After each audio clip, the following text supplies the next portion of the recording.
Hi, and welcome to a new year of Coco Disaster. I'm Chorps and Xain. And I'm Xain Zero. And for our first episode of 2018, we're going to be talking about the end of last year. We're going to talk about all of the shows we watched from this just finished fall season. We had a nice little break between this season and last with New Year's to kind of catch up on everything, make sure that we're properly prepared, and I think we have a lot to say about this season. We both watched a lot of shows. We both watched very different shows. Yeah, so we do have a lot, in fact, to talk about, and I think a lot of it is good, or at least interesting. Certainly a lot of interesting cases in this one. Oh, but we'll get to that in just a bit. First, I want to talk about a couple of the big things that have happened in anime news since the last time we got together. And the first, which I think is probably the biggest one, is that Amazon has shut down Anime Strike as a paid streaming service. Yes, that happened very recently. Yeah, it was kind of weird that they weren't getting anything picked up within the last couple weeks or so with this upcoming to the new season. But officially, they announced, I think it was like Thursday, that they are, after almost an entire year of having this service, they're canceling it, and they're converting instead to just putting all of their anime content for free for Prime users. So it's just the regular Amazon paywall, rather than this secondary extra $60 a year you'd be paying for Anime Strike. Yeah, thank goodness. It's the double paywall was a very dumb, bad idea. Because I think there are a lot of people, certainly in the US, that already have Amazon Prime for other reasons. And this, I think, makes this just it's a more sensible choice for Amazon. As much as I liked their service, it was definitely weird paying them an extra amount just to watch their anime. Yeah. It's, I like this because it opens up the option for, I think, a lot of people to watch some shows from last year that were really good, but just were less accessible, thanks to that double paywall. You know, things like last season's Land of the Lustrous, or, even going farther back, there's like, Grimoire of Zero. I'm hesitant to say Sagrada Reset. There was Sagrada Reset, you're right. That's also available now to everyone on Amazon. We have like Inuyashiki, which was a big one. I think, it opens up some of the, more popular ones, like your Welcome to the Ballrooms and things like that. The only issue is that Amazon is still kind of hard to navigate as far as their anime stuff. Like, I don't think that they have like a repository for all of their anime stuff.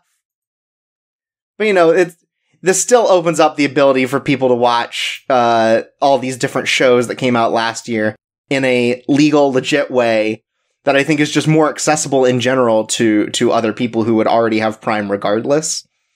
So yeah, it's cool. Oh hell yeah, you know what they can watch? Vatican Miracle Examiner! Oh my god, you could watch the absolute pinnacle of bad media from this year. Oh my god. Truly incredible. Yeah, so that's cool, and it seems like a lot of the Sentai stuff that used to be exclusive to Amazon is now moving to High Dive, the other anime streaming service, which I guess now that I'm trying that out this season, we'll see how that goes. Other general news stuff, we have the group that kind of got all of the Ghibli films after Disney let the rights go on them. G-Kids has licensed both of the Masaki Yuasa films from last year for English release. So that includes Lou Over the Wall and the Night is Short Walk-On Girl. Oh, nice, nice. The last one being within the same universe as the Tatami Galaxy and by the same author, Tomihiko Morimi. So that's cool. I'm excited to see those because, like, Masaki Yuasa having his studio with Science Saru, a lot of the animation stuff they're doing is really unique and interesting, and I'm excited to see what these two films look like. Like, I've seen little bits of them, but seeing them as a whole. There's also Devilman that just got released. Yeah, Science Saru also did Devilman, which we didn't note in the last episode, but yeah, all of it just dropped on Netflix for, I think, a worldwide release. Yeah. With dubs and everything, so that's kind of cool. We'll probably talk about that later. It seems like, if nothing else, it is an exciting adaptation of some old work. So I'm interested to look into it. We have more information on the Layton anime. It is based on Layton's daughter, so more in line with that latest release of Layton. What is it? Catriel and the Millionaire's Conspiracy, I think. Yeah, I still need to get around to playing that. Maybe I'll find out if it'll make a good anime or not. Yeah, I'm interested because I wonder if it's going to be more plot heavy then. We got a number of responses from the last time we talked about. We're not sure how a Layton adaptation would go, but it seems like that movie they did, The Eternal Diva, found at least a good way to blend sort of the puzzles and the sort of like adventure plot aspect without it getting dragged down too much. So I'm interested to see where they go with this, and maybe this will come and tell us the truth of who Layton had a child with. It will forever be a mystery. Give me the facts. Some other announcements. You'll remember that recently, and I guess continuing on through, there's that Voltron series that is like anime inspired. It's by the studio that did like Avatar and the Legend of Korra. Right. Apparently, in that same vein, I'm not sure if it's the same companies. I don't believe it is. There is going to be an animated series, like kind of anime inspired, based on Galaga. Galaga. And this is kicking off what they describe as the Galaga Immersive Universe, which I don't know, like, what that implies outside of just this show. Okay, it does say that they're looking to do interactive games, experiences, and tournaments and stuff, which is weird choice, I feel. Like, same sort of thing with, like, the decision to start with Contra as far as, like, Konami shows go. So it's a weird thing, but I'm interested to see what they do with it. Like, people seem to like that Voltron thing, but, like, that also comes from a source material more attached to, like, being an anime, given that it was. Galaga is just, like, an infinite shooter. Yeah, I'm kind of speechless at this, because that's so bizarre. Yeah, I don't know what to think, but I guess I'll be keeping my eye out. So the series is tentatively titled right now Galaga Chronicles Revolution Age, which makes me almost feel like it's going to do like a Robotech thing where it's like vaguely related to Galaga in that it's a space shooter, and then they'll do like generations of stories. I don't know. You know what that makes me think of? There was a roguelike that was out a while back that was very much like an 80s spaceship anime. That's what this feels like it's going to be. Oh, I know. Is it Galaxy is the one? Yeah, that's it. Yeah. Yeah, maybe, huh? Because that does have that same sort of thing. It's just like it's a big shooter in space, and I guess, it is kind of the big robot sort of thing. So maybe, huh? It'll be something to keep our eye out for. We also have an announcement that there is a new production coming for the 50th anniversary project of Lupin III, which that would have been last year, but it's getting, the project later. That is being headed by Monkey Punch, the original creator of the manga, under the title, Is Lupin Still Raring to Go? Yes. Which seems like, yeah, I mean, given that he's getting his 5th series as well, I'm going to guess yes, but it seems like this particular series is going to be like a number of callbacks to like original series episodes, like sort of the classic stuff, as well as the ability to create new stories within the universe. That might be neat. Huh. Because I don't think, like, Monkey Punch has really been attached to the anime as much, certainly not recently. So it'll be interesting to see kind of, you know, creator going back to his roots, as it were, and seeing how that turns out. I'm always excited for more Lupin. I feel like it's a good series, and as it's gotten older, it's never lost its sense of, like, adventure. Yeah, I can definitely agree with that. So yeah, that could be cool. We also have a new season of Tiger and Bunny coming out. Yeah, that's on us. This is actually a pretty big shocker considering it's been so many years since season 1. Yeah, like, the movies weren't even that recent either, were they? I don't think so. Like, I feel like, yeah, the TV series was, like, 2011. And I feel like the movies were at least, like, 3 years ago. Yeah, that sounds right.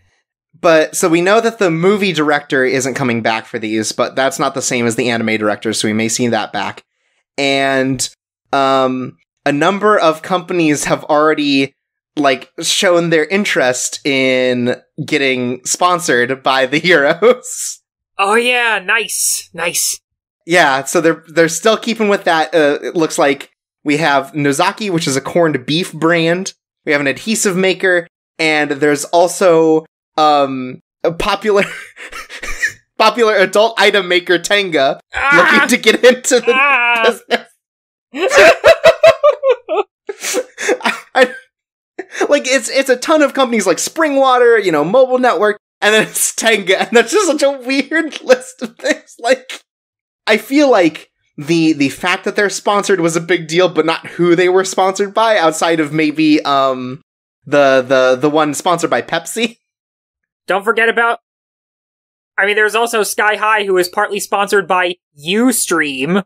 Yeah, well, no, but what I mean is, like, where I don't think it plays into the character as much, maybe. Okay, but I feel like if you give someone the Tenga product placement, I feel like that has to be an integral part of how fucking ashamed they would be as a hero. Like, that is their own, like, arc development sort of thing, is getting over that. Oh my god. Truly incredible. I hope someone is sponsored by Twitch TV and we get basically Diva. Oh man, that'd be cool. Twitch. Oh man, if you still have Ustream and you have Twitch, there's a good, like, rivalry thing there. I think it'd be cool though. You know, Tiger and Bunny is a very good series, and I'm interested to see what they could do with it more, because I feel like you have so many heroes in there that you can expand upon and tell more of a story with. Yeah, that could be interesting. Yeah, I'm curious as to where they're going to go from there, considering where the first season ended. Right. And then, in sad news, pouring one out for my fallen allies, the TQ manga is ending this month. Oh man, another Titan coming to a close. January 25th will be the last chapter of TQ. It's just, you know, I came into it kind of late. You know, I started about, like, season 7, season 8. And, you know, it's just been such, like, a joyous part of my life, and it's sad to see that the manga's ending. But hopefully they can get a little more anime out of it and kind of give it a good send-off. But I guess this makes sense because the author of it, Roots, is starting a new manga in a new magazine, which is called Taking a Crap in a Fantasy World Toilet. And so 3 chapters are already out. I think it starts its serialization this month as well. And it's about a guy who gets taken to a fantasy world, and he has to do, and he does adventure stuff. But one day he really has to take a poop, and so all of his adventure friends try to get him to the toilet of the gods for him to take the ultimate shit. It's cool. That's a good Oh, man. premise. Man, Isekai's cool again, guys. Finally. The DQ guy's taking us back. We're fucking saving anime here. Oh my lord. God. That's I'm dying. truly incredible. I'm dying. I can't wait to see how that turns out. Same. I hope it's animated just like TQ. Oh man, if everything was animated like TQ. And then, we also have announcement of a second season of Kakegurui. Oh yeah. Yeah, I remember hearing about that. That was confirmed? Yeah, it was confirmed now. Ah, nice. What's interesting about that is I guess it must have been really popular since it still hasn't like premiered in the US, but I guess it did well enough in Japan to get that, which is kind of surprising. I didn't really hear a lot about it at the time. But that's exciting because, like I think you had said previously, it kind of ended on sort of like a nothing sort of plot. And this would give us the chance to kind of get into some of the bigger stuff going on after the point where the anime stopped. Yeah, it's probably going to start with what the final gamble of what the first season would have been. Right, the one with the guy who gets owned so hard his hair turns white. No, I mean the thing that happens after that. Tower of Doors, I think it's called. Oh, right. The tower. It's going to start with that one for sure. Yeah. And that's exciting. I like that one a lot. So, yeah. It'll be neat to see how season 2 does then, cuz I don't know if right now there's enough material for the whole season 2, but that it's already been greenlit is exciting as a fan of the series. Even though I didn't finish like the first season of Kakegurui, I want to go back to it at some point because I do enjoy the series, and with the announcement of a second season, that makes me more excited for like, oh, well, even if this first one didn't end great, there's going to be more. Yeah, you should definitely at least watch up to not the final episode. Yeah, I'll get around to it at some point. But that's all of the news in between the last time we recorded. You know, some interesting announcements there. I'm excited that we're getting all these new movies coming to the West, especially after, 2017 was such a great year for anime at the theater. Excited to see sort of this built on more and the opportunity to see more of that, since that's, I feel like, the import that's hardest to get in terms of like animated stuff is the movies. Yeah, I can definitely see that. Yeah. But so that we have enough time to talk about all of them, let's start talking about all of the anime we watched in fall 2017. So much. And let's start off with, I think the most anticipated series from this season, sort of the big name adaptation, and that's Ancient Magus Bride, which, at the time we're recording this, we've just hit a very hard season break with episode 12. Like, it kind of does the short recap of everything that's happened so far. Yeah, I think it was a good place to stop. Yeah, it made a lot of sense. I liked it a lot, and again, we're getting to the point where I don't know what's coming forward, so I'm like even more excited for what's coming. But so, as a quick recap, Ancient Magus Bride is a series about a girl named Chise who is sort of like imbued with magical power and doesn't know how to control it. And she gets bought by a magus by the name of Elias, and is told that eventually she is going to become his bride, but until then, he is going to sort of train her in the art of magic and sort of like, help her understand this world that sort of like haunted her throughout her life and sort of like come to terms with the powers that she has. Yeah. It's definitely a pretty interesting premise, I think. Yeah, it doesn't always read the best, but I think once you see it in action, it really shines because it isn't so focused on this weird sort of like romance or sort of like possessiveness that it might sound from the thing. It's a very human story just about sort of like coming to terms with trauma and like, learning to move forward from the bad and find the good in the world. And I think it's just the world in Ancient Magus Bride is super well developed. Yeah, there's a lot of just... It very quickly establishes that that the magic world is both a mysterious and dangerous place. Yeah, and like, there are just so many different types of creatures, and we all get to sort of like know them in a little way through the eyes of a character who doesn't have that familiarity, so it doesn't feel quite as like talking down to its audience as it does when like, two characters just clearly talk to each other about things they already know. Like, we kind of get to plant ourselves in Chisei as sort of like the unaware observer of this world and kind of get to understand sort of everything that's going on with it and these creatures in it. And yeah, like, in the first episode, we get this idea that, not all of these creatures have the best intentions of humans in mind, as like, Chisei sort of like almost gets kidnapped by a couple of fairies, But we also get to see this better side of magical creatures, like not only through Elias, but we see like characters like the forest sprites like Oberon, and we see I guess it's like a succubus, the succubus with the old man. Oh, you mean the Leoncide? Yeah. We see a lot of different sides of this magical world and the way that they interact with humans, whether it be sort of like coming from a place of sort of like mischief or, active sort of like antagonism or, like helpfulness. There are so many different layers to all the different ways that they interact and the way that they work together that I think is just really cool.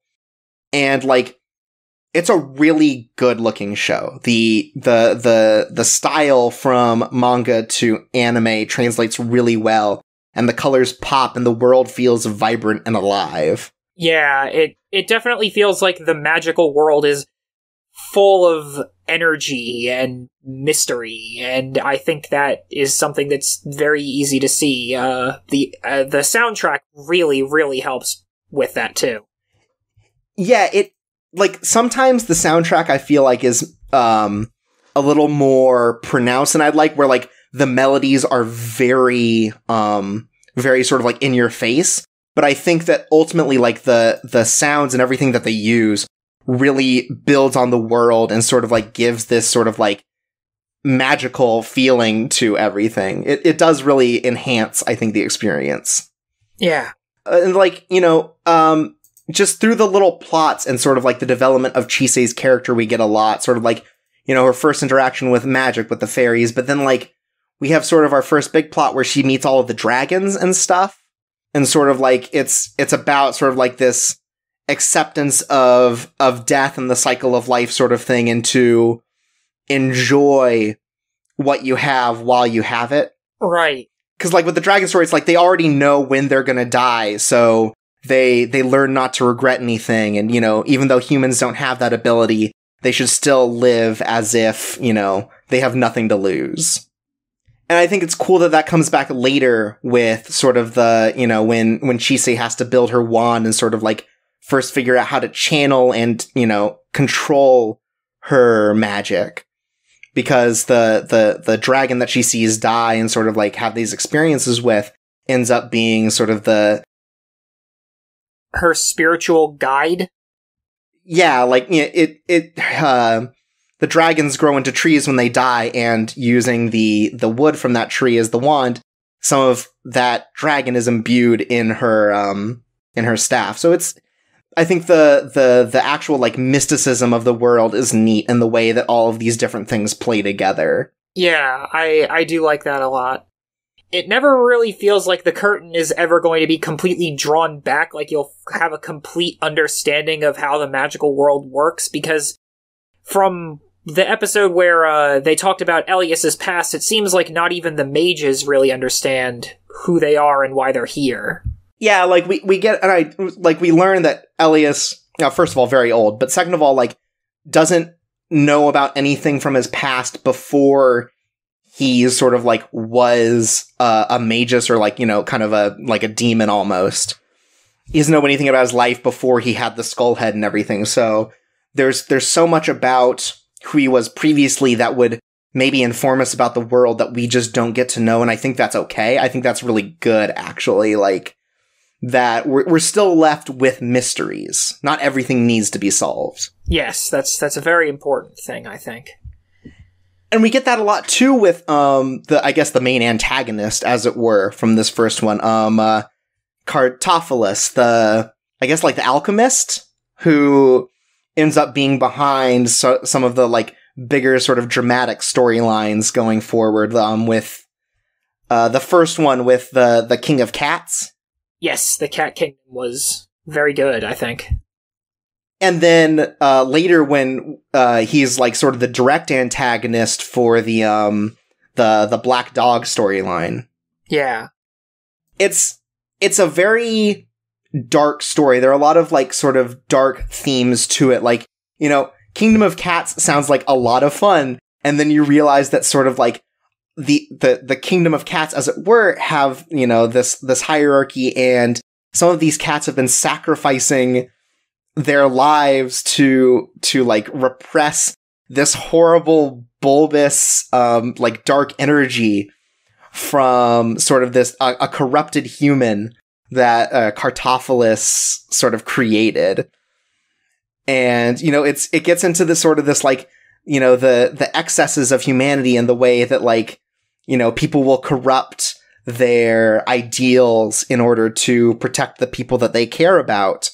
And, you know, still comes out with a positive message of how, you know, it's not what you can do if what you do is like bad. It's about what you can do that's still good and still respectful of like nature and the world. And we get that a little bit too with sort of like the Black Dog arc, where we see that Cartophilus is sort of like creating these horrible like homunculi out of dead bodies. Chimeras. Or chimeras, yeah, probably a better word. These chimeras of dead bodies and stuff to sort of like see if he can create life, because he's got lots of issues. Extremely. And it's interesting because I think this is something that was skipped over in the anime, but I believe at some point in the manga they refer to him by a name. It's kind of interesting because it plays into some genuine mythology in the world, which is the Wandering Jew. I think they brought up that name once during that arc. Okay, because it's the thing about the legend is about this this Jew from biblical times who taunted Jesus on the way to the crucifixion and ended up cursed to walk the earth until the second coming of Christ. Yeah. And they use the same names for him in the anime as they do for that, where it's Cartophilus and it's Joseph. Right. They call him Joseph, and he says, "Don't you dare call me by that name," I believe is how it went. Yeah, and so it's really neat that it plays into some sort of like real world legends and sort of makes those real, because I think the idea of him living so long and sort of like gathering all this knowledge, and I think cracking under the pressure of eternal life is something that like makes sense for his character for what it's doing right now. Yeah. It feels like he lost his way because he didn't really have a purpose. Yeah, and there are like hints of that kind of match with that sort of thing. I'm interested to see how he develops as a character later. There's a lot of just good character stuff, even with the villains and like the side characters, like the super Full Metal Alchemist looking dude. I don't remember his name either. Renfred. Yeah, right. And like there's a cool bit there where it's sort of like it shows this different sort of relationship that's like it's similar but not equivalent to the relationship between Chisei and Elias, and we get this different look at sort of like master student sort of thing with him and Alice, and the different ways that like you see this respect growing from these different characters, and it matches sort of like the different ways that Chisei and Elias's relationship is developing, especially as we get to sort of like the season break, where we learn a lot more about sort of like Chisei's true feelings that she's hiding and kind of like Elias's sort of like slow development of human emotion. Because he talks before, like, he doesn't get anything about humans, and he's kind of using Chisei as a way to measure and understand that. But there seems to be something within him as well that's growing and sort of, like, developing. And we get some really genuinely good moments near the end where both of them realize that they're important to each other as, you know, like, and just that they care about each other, which is something that both of them have been really bad about showing previously in the series. Just because, like, Chisei's learned to be so disconnected from the world due to her previous treatment, and Elias is not human. Extremely not human. Extremely not. But so I really appreciate the way that everything in this is developing. Like, it feels really sentimental. It feels really genuine. Yeah, it feels like the two of them at the end of the season have reached a real turning point in their relationship where they can start trusting each other more and becoming closer as master and apprentice or some such. Yeah, I'm interested to see how that develops from there. And it's, I don't know, it's just a really charming series with a lot of great characters. Just, it's got a huge cast, but like, I feel like they're all so distinct that it's easy to at least, like, know what they're all about, even if you can't remember all of the names. Yeah, it feels like it has fairly memorable characters. Yeah, for sure. Like, even the minor ones, like the seal who can turn into a human. Oh yeah, the Selkie. Yeah, everything about that character is just like, oh, well, of course. Like, everything about the character design and everything is like, oh, well, of course. This is what they act like. And they're great. Like, they're a super side character, but you still get so much sort of, like, personality from them, like, just by the way that they, like, eat when they're not part of the conversation. Yeah, I think one of the things that this show is doing well is that it's drawing from a lot of myths and fairy tales for what it for its like stories and such. Like not just Japanese stuff, but Celtic stuff and biblical stuff, as you said earlier. It feels like it's going to be drawing from a lot of different mythologies with its stories as it goes on. Yeah, and it never just feels like, oh, well, I just put, they put this in for no reason. Like, it feels like the author has really considered how all of these things sort of play together and sort of like finding the connecting pieces between mythologies. Yeah, I like it when shows do that, I think. Yeah, I think it has a little bit of a similar issue with March Comes In Like a Lion, where like sometimes the comedy feels a little bit out of place when they're doing something really dramatic. But it's never like too long to feel like super jarring. It's just a little like weird. But I mean, the focus is always on dramatics, and that's a thing I think this show and that show both do really well, is sort of dramatic storytelling. Like, it's so much more about these characters and the way that they interact, and more than like really trying to land that joke. You still get an idea of who all these characters are. Yeah, I do agree that some of the jokes don't quite land correctly. Yeah, but I think that's fine because they're not. It's again such a minor part of the series as a whole. Yeah. But yeah, I'm interested to see how it goes forward. I don't know where it could end at this point, but I think even if it's just more sort of like side stories that don't like push forward a real plot, I'm still happy to see sort of the world that this author has put together. It feels like they're going to start some sort of plot soon, just from the preview of the season, and I'm really curious as to what that's going to be.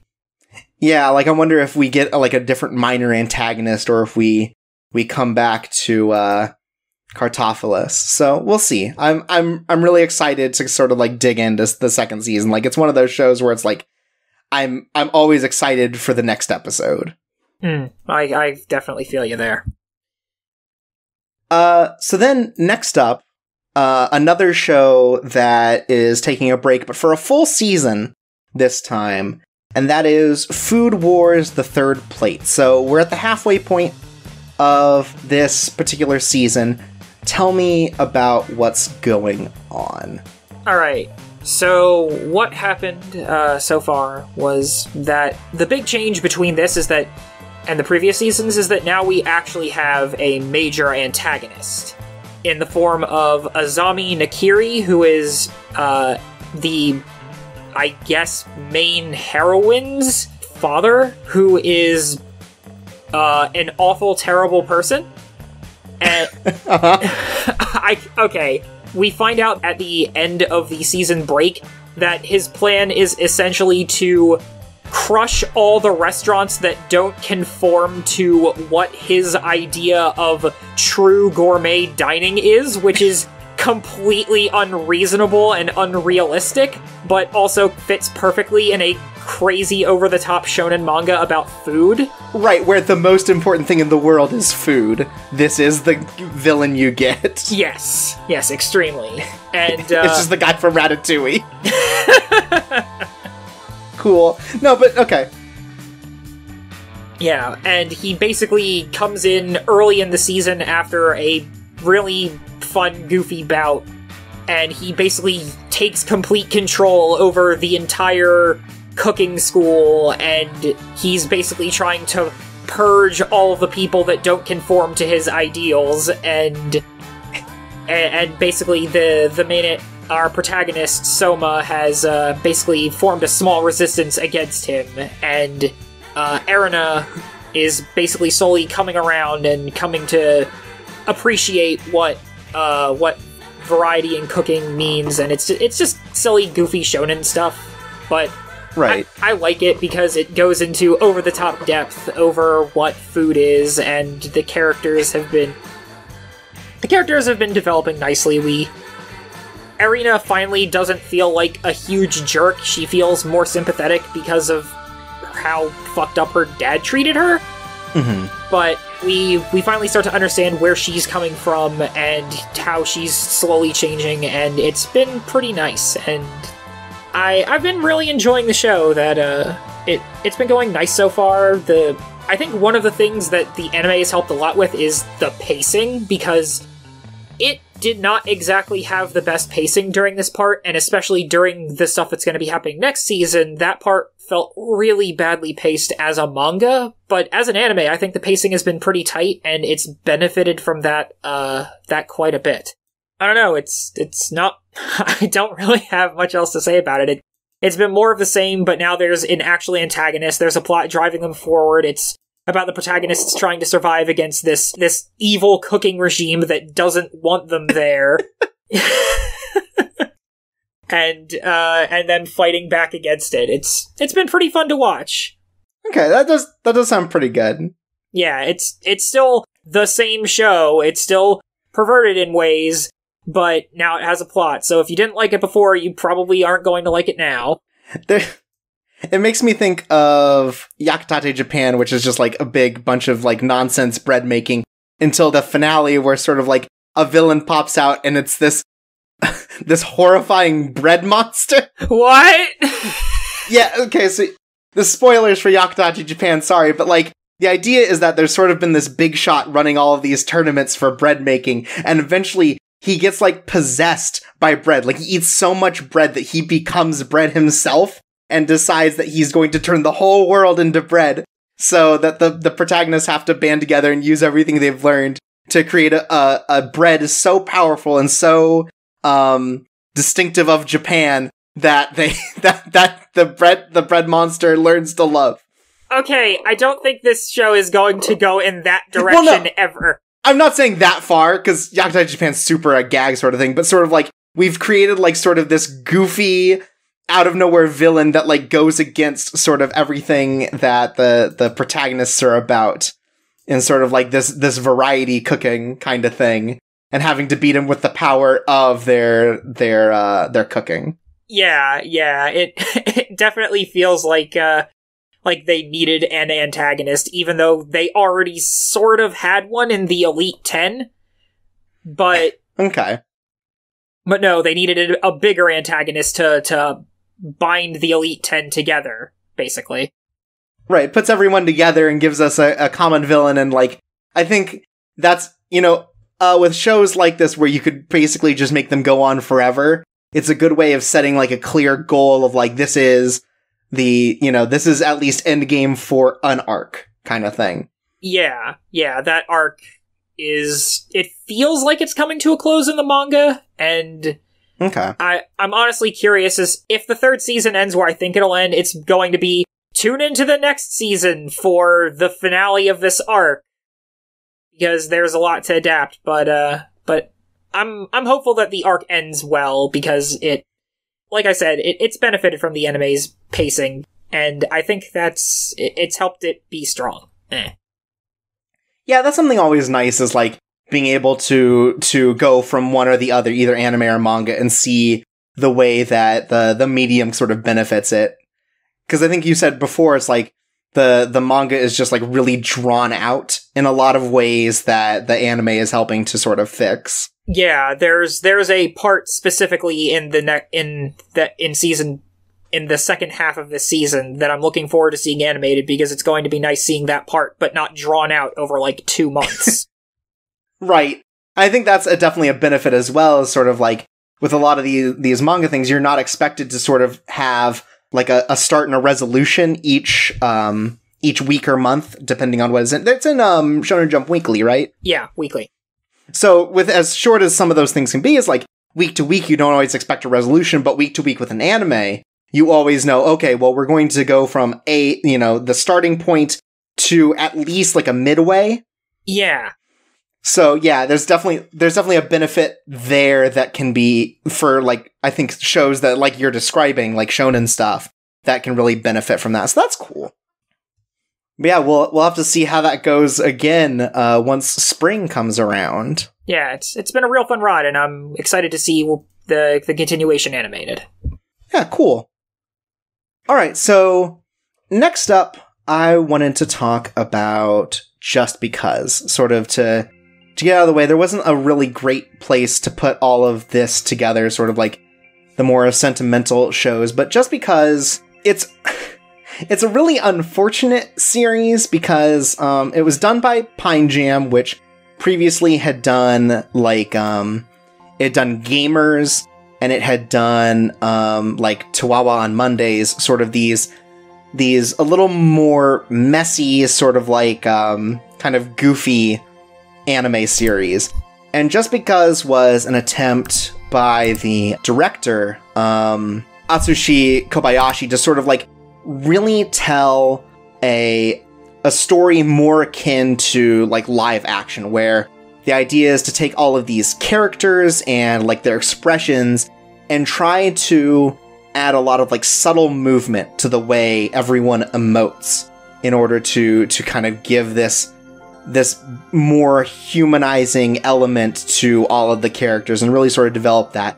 And from what I've heard about sort of the background of the series, Pine Jam as a studio is just not equipped for that sort of detail week to week. So there are a lot of kind of rough moments in Just Because, where it's very clear that they're constantly hitting against deadlines.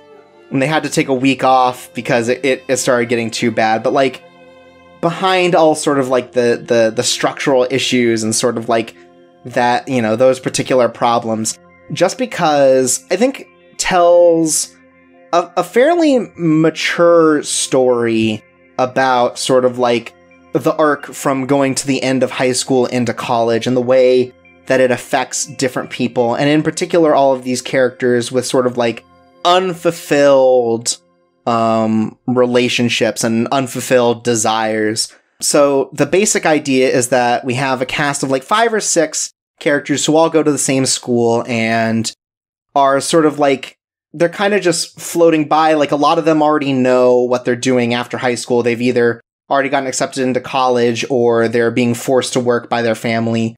But along comes a friend of theirs from a long time ago, Eita Izumi, who sort of like shakes that all up. And by the fact that he's there, suddenly all of these characters sort of like find these different resolves and these different ways to to overcome these impasses and sort of like make strides towards the things they really care about. And that shows up in a bunch of different ways. There's a character named Aina, who is like who's in the photography club, and despite her love of photography, she never like enters anything into competitions. So the school wants to kind of like shut down the photography club because it doesn't seem like they're doing anything. So with Ada around, like this new guy, she gets this idea to sort of like use him as a subject and try to do photography stuff with him. We have Haruto, who's like Ada's best friend, who really likes this girl but doesn't know how to talk to her and decides to sort of like make bets with Ada because they both played baseball before. Like, okay, well, I was never able to get a home run off of you when we played in middle school. If I can get a home run off of you now, I'm going to ask this girl out, or I'm going to do this thing or that thing, and use this as a relationship between the two of them to sort of like get over themselves, and sort of like they make all of these different sort of like rituals with each other to trick themselves into finding the resolve to do all of these things that they wish they could do, but they just couldn't. And I really, by the end, I enjoyed the fact that it's such a, it feels like such a mature take on all of these different school relationships and how people play into each other's lives. And like, not all of the endings are happy. Like, Haruto asked this girl out, but because she's going to school in a prefecture, 30, 50 miles away, they can't be together, but they make this promise to meet up again after college and sort of like see where their feelings are after that. And, Aina ends up falling in love with Ada, through all of her sort of like following around for this photography thing. But because he has this different crush that he wants to talk to, Aina ultimately ends up like kind of not getting the chance to have these relationships.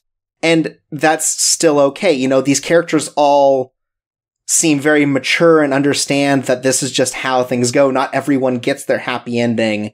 Not everyone wins in the end, but still like they all push forward and they learn something from it. And I think, Just Because is like a really messy show, but I think it has a lot of heart to it. And when the animation like is on point, it really works in sort of like being a little more subtle in the way that they emote. It's not based around these like huge over the top reactions to get you to understand something. Like, you get it because of the way that the voice acting matches with sort of the characters. It's really neat when it's at its best.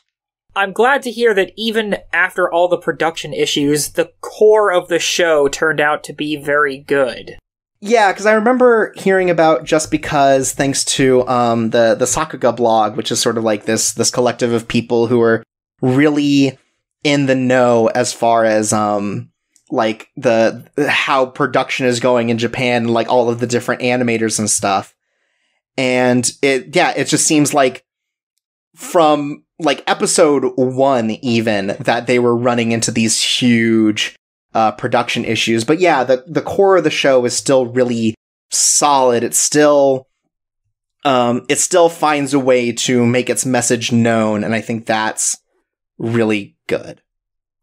But I really like that. It's sort of like Suki Gakire from a couple seasons ago, where it's sort of just like, a school romance sort of thing, but it's a little less sort of like sentimental and sort of like wraps itself up nicely. It's definitely a little more of a mature take, and I appreciate that a lot about it. So next up, oh my goodness, we're taking such a curveball here from Just Because. Tell me about Fate Apocrypha. So, Fate Apocrypha is just okay. It's okay. It is an anime with some problems, but I think it's a pretty solid show. So, I mentioned this last time, during the last review. Fate Apocrypha is an anime spin-off in Fate, following its big Holy Grail war between the Mage Association and the Yeeged Millennia clan for control of the Greater Grail to see who can get their wish granted. And halfway through the series, the show takes a turn, and surprise, this one guy is actually a servant, and he's been around since the last Holy Grail War, and he's basically taken the Grail to get his wish granted, even before the war is over. Because he technically won the last Holy Grail War because he survived. And even in the second season, I finally figured out what the show's biggest problem is, and that is its protagonist. It tries to be an ensemble casting, but there are certain cast members that get more spotlight than others. The big one being the homunculus Sieg, who is basically given life and was given the ability to live by one of the servants, one of the Yeegd Millennia servants, Siegfried, which is where he gets his name from, but he's basically drawn back into the Grail War to try and save the homunculi, and then just to try and stop the main antagonist, Shiro Amakusa, from completing his plan to save humanity, so to speak. And the problem with Sieg is that he is very, very boring as a protagonist. Like, shonen protagonist boring, or like a step in a different direction for that? He is just has no personality whatsoever. He is bland. Extraordinarily so. Like, he barely has any motivations. He doesn't have any real personality or retort. He's just very much a blank slate protagonist that you're theoretically supposed to project yourself onto, but he's just not very likable. Or rather, he's just... I can't work up the energy to feel anything about him. But it's really unfortunate that he's the protagonist that the spotlight is on a lot, when there are other characters around him that have more interesting motivations and desires and such, and it's just so unfortunate that he's the protagonist when this show could have been pretty dang good. It's sort of similar to Sagrada Risa in that it's wasted potential, but at least you can see the potential that's there more clearly because there are plenty of scenes without Sieg in it that are good. There are more characters that hold up the series than, say, in Sagrada Reset, where everything is sort of like wasted potential. Yeah, there are a couple of characters that are good, like Mordred and their master Sisigo. They make a pretty fun team when they're around, and I really wish the series was about them because they have an actual dynamic between the two of them. They have their goals and desires, and it's fun to see them, like, interact with the rest of the cast. They're fun, and not like Sieg, who is boring, and even the heroine, Jeanne d'Arc, has some personality and some backbone that you can see sometimes. Like, there's a scene where she is facing off against Jack the Ripper, who is an amalgam of the orphans that were made in the time of Jack the Ripper. And yes, these are amazing sentences that I'm saying. That is why I love this series. But there is a scene where she admits that she is not a source of pure good despite being called a saint. She is willing to dirty her hands to accomplish what can be seen as good, and that's a very strong character moment for her, and Sieg doesn't really get any of those. But the story wrapped up okay. The good guys won, yay. I have to draw attention in particular to episode 22, which is one of the most fantastically animated things I have ever seen in an anime because of how dynamic and incredible to watch it was. It did a lot of really good animation tricks, and the soundtrack and voice acting, it all managed to work into this small piece of a show that showed that it could have been a lot better than it was. And it was such a sight to see. And it was just an episode nonstop of heroes fighting other heroes, which is one of the big cool parts of Fate, where you got to see Siegfried fight off against Karna, and it was impossible to tell what was going on because the battle was just that over the top, and it was just one hell of a thing to watch. But yeah, one of the other big sparks of this show is Astolfo, the big goofball, and he's really fun and the most animated character in the entire show. And he is pretty much the only one of the servants to survive, and that's good because he is one of the most likable characters in this show because he's a big goofball. And I'm glad this show had a couple of, nice points of characters like those two. Yeah. Yeah, it's a bright spot to an otherwise dull, mostly okay or dull cast, and I'm glad they were around. Everyone loves Astolfo. Yes, everybody does love Astolfo. That's an original character from this one, right? They're all original characters for Fate Apocrypha? This was the series where they debuted, yes. Right, that's what I mean, okay. Yeah, Fate Apocrypha, I believe in its origins, was like this abandoned MMO idea. And okay. This was from years and years ago, and it eventually became one of the writers, the writer who worked on this basically took those ideas and tried to adapt it into a story, and the story, like I said, came out pretty okay. But yeah, I enjoyed the show. It had its high points and its low points, and I liked it. I'm probably not going to watch it again, though, but it was a solid show. Cool. I think my favorite thing coming out of all of this is that there are more screenshots of, people searching for the real people that these are based off of, and then they just get a whole bunch of fucking Fate screenshots for the automated Google images. Oh, that... I just Googled for Astolfo, and, it pulls up the Wikipedia page, which is this is a fictional character in France, a real person, and just all of the pictures, the images that it pops up immediately are just Astolfo from Fate Apocrypha. Just cool. That's good. And I feel like people were doing more of that over the season, where it's look at all these different characters who are just now popping up when people do real historical research. And it's only going to happen again with Fate Extra coming this season. Truly remarkable. So, in my own sort of fantasy action-adventure watching, I watched Children of the Whales. The thing I was really drawn to with Children of the Whales is that it sort of has some very colorful character designs that I really like, but then against the backgrounds, all of the backgrounds feel very almost Ghibli-esque, they're very detailed and sort of give off this real interesting sense of fantasy to them that I think contrasts really well with sort of the character designs. But Children of the Whales is a little unfortunate because it's a 12-episode series that's very much this is kind of the first chapter of the series. Now buy the manga if you want to see how this develops, kind of thing. There was no good way to end this series, it feels like.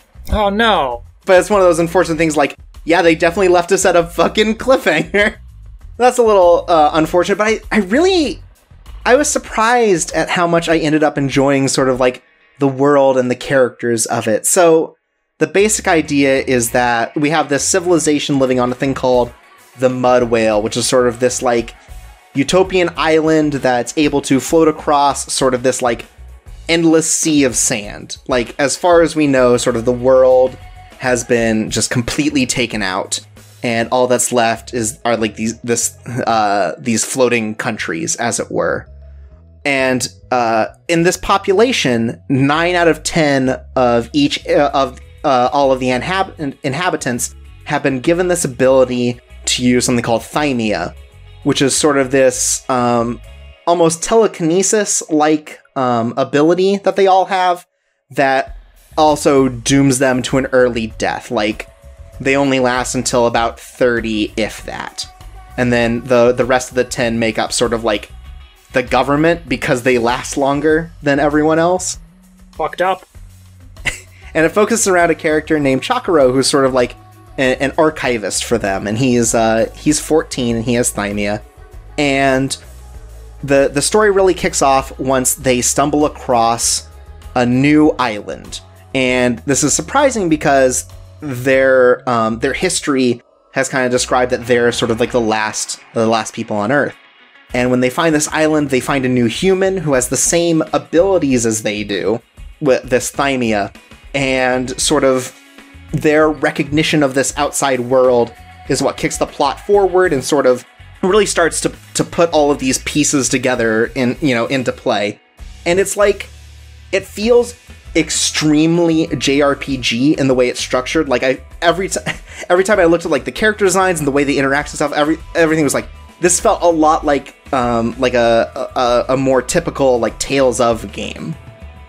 Like between just sort of like the colorful character designs and all of these different ideals sort of being forced together in this team of people, everything kind of gave me that vibe in a good way. I really liked all of these characters. They're very interesting, and I think it's got maybe a little trouble with making villains that are like complex. Like they're very much evil for the sake of being evil right now, but that's fine. They don't need, we don't always need to have the most interesting villains. Like the main focus is on all of these different heroes and the way that they're sort of forced to get their clashing ideals to work together. And like it's got a very interesting sort of setup. It's very focused on sort of like Ancient Magus Bride. It sort of has this focus on like all of these people have such short lives that they need to learn to do their all to make their lives fulfilled. And the different ways that they see how they fulfill those lives, whether it be through sacrifice or whether it be through these, the different work that they can do, or, archiving what happens so that future generations will be able to know that they existed and they lived. There are a lot of, interesting character developments there. And it's just it really is like a beautiful show where it's like, it almost feels like kind of watercolor backgrounds on sort of like more commonly cel-shaded characters, which gives off this really cool vibe. But, despite the fact that we really only get to see a little bit of the world within these 12 episodes, like, the action is all pretty good. Like, JC Staff, I think, did a good job just animating all of this. It all feels fun, and the world feels like, you get sort of like these hints at the way that the world works and sort of like, how these other countries that they've never experienced sort of like react to them. It's, there's just a lot going on, and it never feels like it's too overwhelming within the series. Like, this is a shonen series. It's definitely a little more like for kids on that way, but I think that it still has like some good depth, because, the main sort of like conflict that it comes down to is sort of like people on the Mud Whale sort of denied their previous country's ideals. So there are these, more or less like, living power generators, that each of these countries has, and they take some part of humanity in order to function. And this country that they originally came from, it fueled on emotions. So their home country is sort of like full of people who are like have their emotions forcibly removed from them and sort of like trained to be soldiers in this sort of like, to create sort of like perfect fighting, uncaring people in order to wage wars for them and to sort of like conquer lands.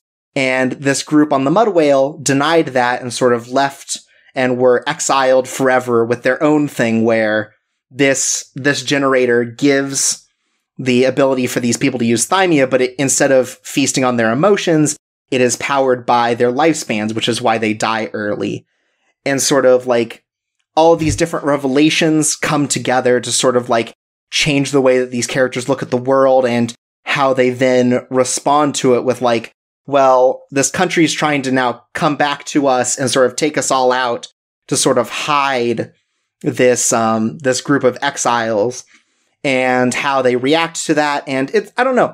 There's like a lot going on, but I really ended up enjoying it. I just wish there was like more to the story, or an idea that this would be coming back, because it just like really ends on a place of like, there's so much more to go on in the story, but we don't have the time to get to it. Do you feel like the show did well enough for it to get a second season?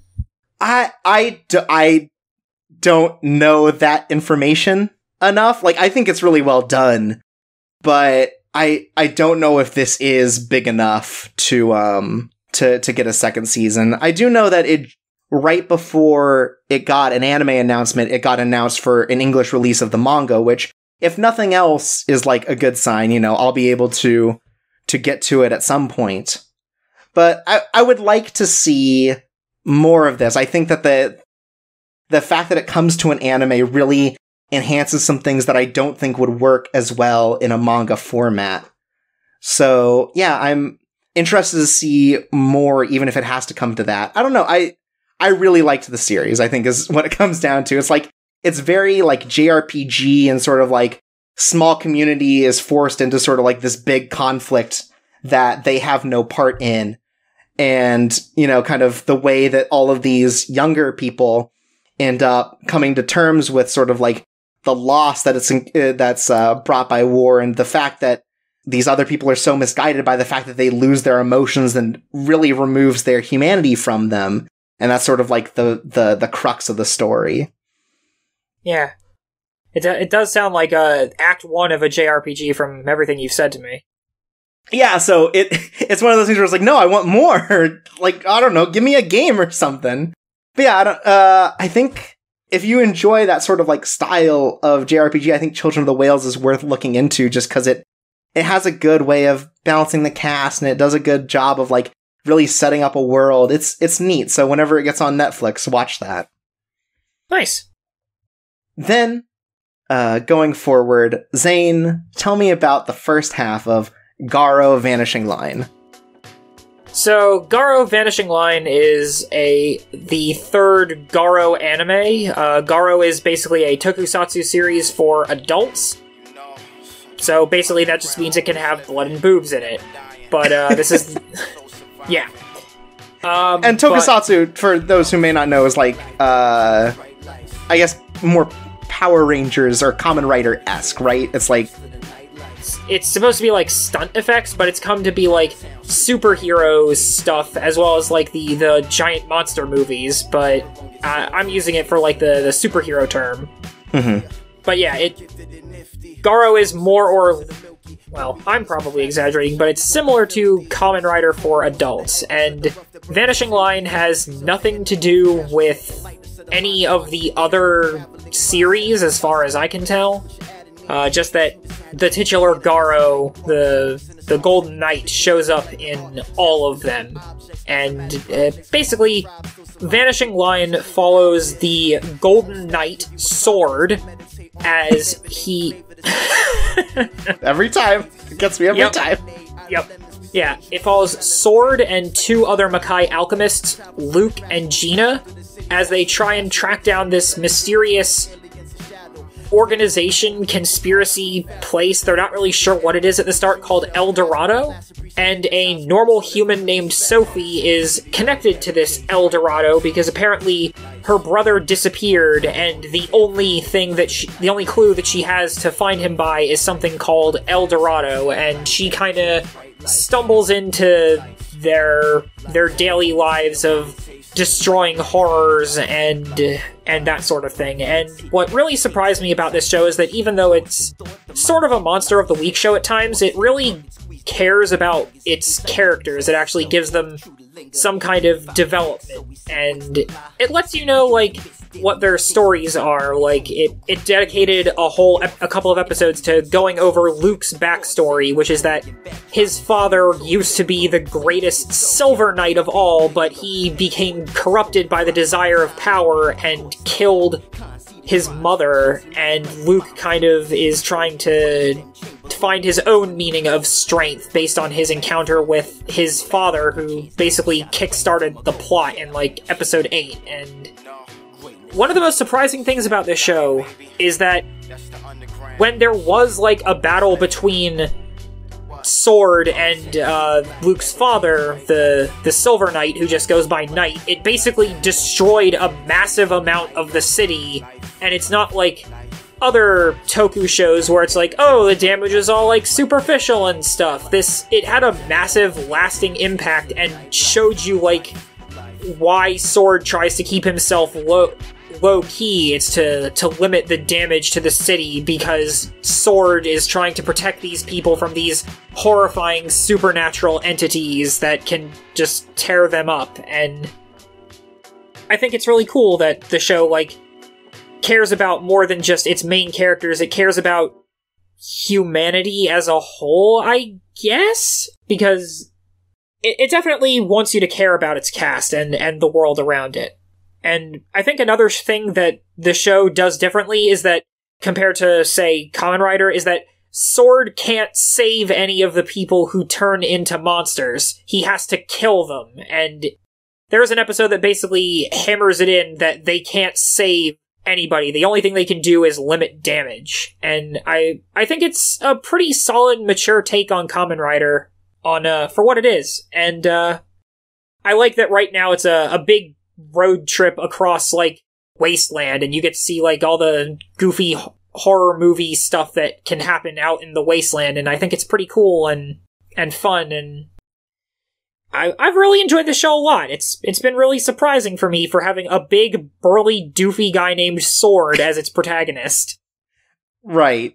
Yeah, it does sound like it's an interesting sort of like more mature take on that idea, and you can definitely see sort of like where the like Kamen Rider influences specifically come from, like sort of the corruption of people to make them monsters. And it does sound like it's doing some really neat stuff to sort of like be a more mature take on that story and try to like make it a little more grounded in reality for what that's worth, right? Like, you know, all damage can't be superficial, you know, everything sort of has a price to it. Yeah, it's that, and like and what having power means, at least for Sword and for Luke and for Knight. It seems to be going in a direction with that sort of theme, and I'm curious as to where the second season is going to be taking these themes and these characters on this journey. Okay. I mean, this is good to hear, especially after the last Garo series, Gurren no Suki was like super, like a lot of people seemed like super down on it. Seemed like it didn't do particularly well. I think it's sitting below 6 on like a my anime list kind of thing, which is pretty bad. But and like the one before that I hear is actually pretty good. What is it? Just the original Garo the animation. Yeah, that's what I've heard too. That the first Garo is good and anime is good, and the second one has been bad. So it's nice that, you know, they're making a good one of those. Yeah. I'm happy with it, and it's probably like one of the most surprising animes for me this season in the terms of being actually good. Yeah, that's cool. It's good to hear that, because definitely hard to tell, I think, from the beginning, not only just by the series, but also like just from the art style and everything, you're not really sure where it can go from. Especially like following such a beefcake of a dude as a character, right? Like there are a lot of easy ways to go with that, but it seems like they are trying for something a little more nuanced. Yeah. Sword is a big lunkhead, but he definitely has a bit of character to him. He's a good boy. Then I want to talk about Blood Blockade Battlefront and Beyond, the second season of Blood Blockade Battlefront.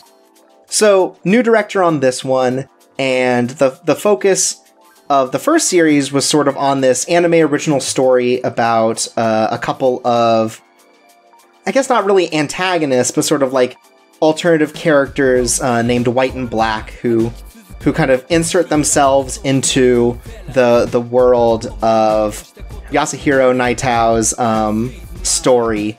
And the second season is a lot more interested, it seems like, in telling sort of like the individual stories from the manga rather than having sort of this more like, you know, kind of long form narrative arc to everything. So, and I think that works a lot better because the thing about Blood Blockade Battlefront is it has such a huge ensemble cast of sort of like heroes in Libra, which is sort of this, I guess, like defensive unit to protect New York from like incoming demon invasions. And the first series didn't really get a chance to develop a lot of those characters because so much of the action ended up focused on the main character, Leonardo. And the second season, I think, just does a good job of taking episodes to just focus on other characters and their relationships to each other rather than just focus on Leo. Not that he doesn't get an important part. He's still sort of like the primary focus and like the character that you get to see the world through. But like in the first season, we have characters like Chain, who's sort of like is like sort of like a poltergeist almost, and we have characters like Gilbert, who is sort of the butler for the group, but is still like active in doing things for the team that just don't get a chance to be expanded upon. And now we've got all these different episodes that really show what they're like off duty and on duty and what their jobs are like. And it goes through all these very different styles of story. Like sometimes they're doing an infiltration mission. Sometimes it's sort of like, you know, protecting a location. Like there's like an episode where they're like a phantom hospital ward that sort of like pops in between sort of like the human dimension and the demon dimension.